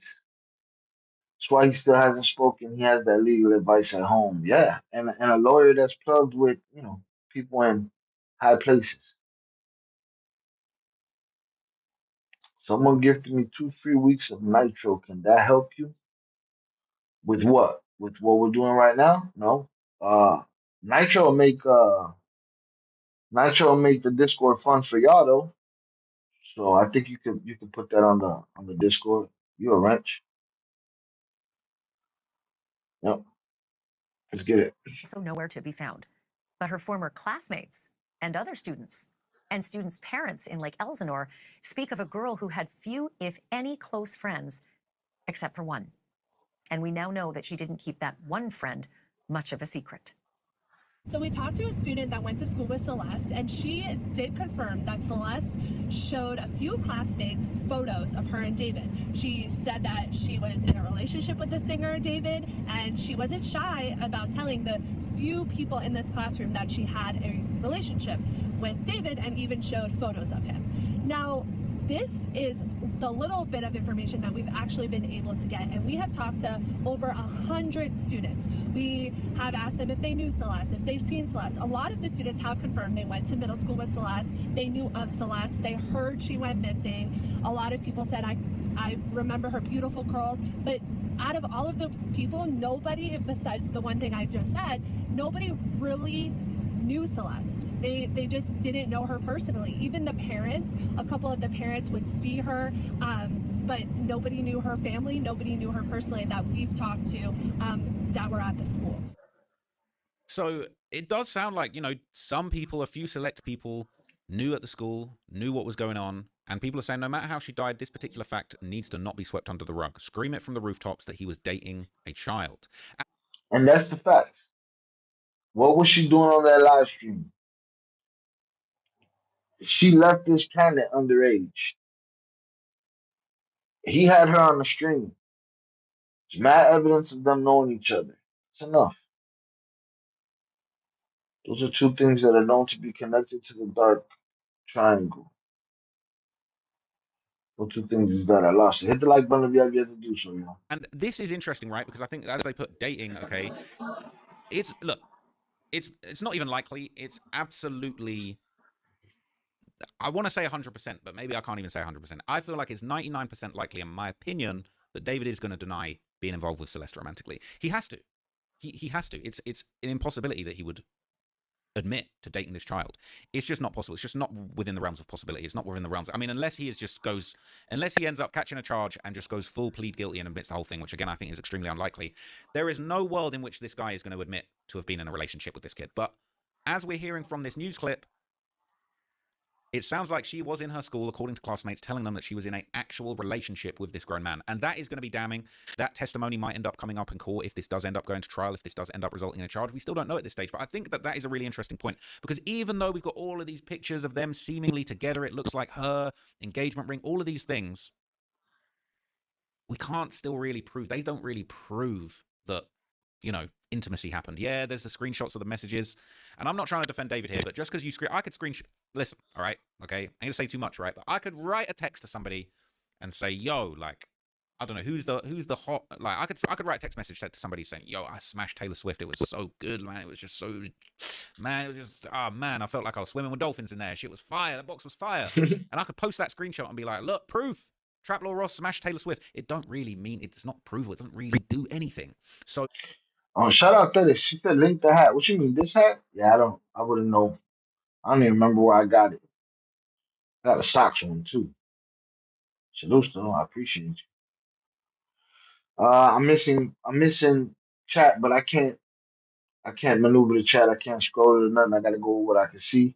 Shout out Ivy. Wouldn't it look worse for him at this point if he tried to deny it with so much evidence suggesting? I mean, I feel like that's what he's doing by listen, Ivy, this is what I've been thinking about. I've been just thinking about how his whole persona, his whole fucking lifestyle, his whole music is about him crying. Right? And there's many videos of him just getting emotional on stage and breaking into tears because he can't control his emotions. He just gets so whatever and he just cries, right? He finds out that they find this young lady who we know, he knows. We've seen them on tape together. He's able to control his emotions because I ain't seen no video of him breaking down, crying nowhere. You know? So to me, that's a denial in itself. That's he's either one or two things is real. It's always well, two things can be real. It's always been fake tears and emotions. And he able to turn that shit off when he's but how could you there's no moment? This is supposedly your friend, huh? What's going on? I don't know. Shout out JP. I hope everyone has been great and blessed. I know we all go through our struggles, but genuinely, I hope y'all doing good heading into the weekend with family, friends, and loved ones. You see you, JP. We appreciate you on this motherfucker. Shout out Ivy winning a better chance saying that yes, we were in a relationship, but somehow he wasn't responsible for her demise. He's still gonna get hit for the statutory. I don't know that he's gonna say anything. And I don't like the way the media is trying to switch it up, start paying attention to other shit. If you're talking to a 10-year-old kid on Discord, on fucking Roblox, on whatever, they should shut you down. You should be shut down. even that message, the alleged screenshotted text messages where she's apparently telling somebody about them having intimacy, that doesn't prove anything. Okay, and even this doesn't necessarily prove anything. So I think it's 100% likely that I think it's 90, in my opinion, it's 99.9% likely that no matter what happens, David, at some point in time, at some But don't listen to me, Ivy. At this point, I'm lit, exhausted. point along the line, if he never gets charged with this, he will have to come out and deny being in the relationship with his child. Whether he does it at trial, whether he has absolutely no repercussions from this body being found in his trunk and he wants to get back to his music career, he is going to have to address this at some point along the road. And I think that stuff like this is very interesting, and it really does paint a picture of him being involved with this child. But again, there's very little actual evidence that we have at this stage as the public. Maybe the police have something. Maybe the police got, like, you never know. They might actually have something. Could be videos on an old phone of them together doing stuff that's not acceptable. And that's going to bury him if that's true. But stuff like this is not really going to prove anything, but it does kind of add another dimension to the fact that, people were saying it was a relationship. You can say, look, he might come out and say, look, this was a runaway girl that was a fan. I was trying to help her with a difficult home life. Like, that's the perfect defense for him. And he can be like, look, we was friends and we was on some cutesy Hello Kitty friendship, but it was never a sexual relationship. I don't see no perfect story for him. I don't see it. None of this shit that Trap Lil Ross is saying would mean anything to me. I don't know. I guess I'm crazy. Nothing ever happened. It was never a romantic relationship. And then if this is all the police have, they're going to have to come back with testimony from classmates saying that they said it was a real relationship. So I think this is really interesting, but again, it doesn't prove anything. Okay, it doesn't prove anything. Now, apparently, and this is slightly alarming. Okay. Apparently, David is still active on Snapchat, okay? This is going around on the David 2 subreddit. It says he's also recently been active on Snap. That's allegedly his Snap account, okay? He's apparently active on there. And, people are just pointing out that fact. They're thinking that it's interesting that he's on there. They're saying that the green activity dot must mean that they've been active recently, like in the last 24 hours. So people are thinking, yo, he's on Snapchat, bro's doing his streaks, all right? That he's enjoying his freedom while he can. People are saying he knows his time is coming, man, but we're going to have to wait and see, okay? People saying they keep asking why he hasn't been charged because they don't know how she died. She could have fallen down the stairs and broke her neck, or maybe David shot her. They don't know. Therefore, they don't know if the death was a result of criminal behavior. Therefore, they cannot charge him. Okay, and that's going to work in his favor. But as we've seen, David's still. Shout out Ivy. I honestly can't believe he hasn't been arrested yet. I didn't even know he existed before this story, like many others. The fact they haven't arrested him is mind blowing to me, and it makes it all seem off. It's definitely all off. It's all off. You're not, you know. I don't see anyone buying that story. I ain't buying that shit. Shout out to that, that hat. My husband style salutes. I know this is off topic, and I'll be honest, I ain't a Bad Bunny fan, but shout out to him being picked for the Super Bowl halftime show, regardless of all the anti-Espanol hate. That shit is all hype. Everything is hype right now. On a Hello Kitty friendship, nothing actual. Yeah, bullshit.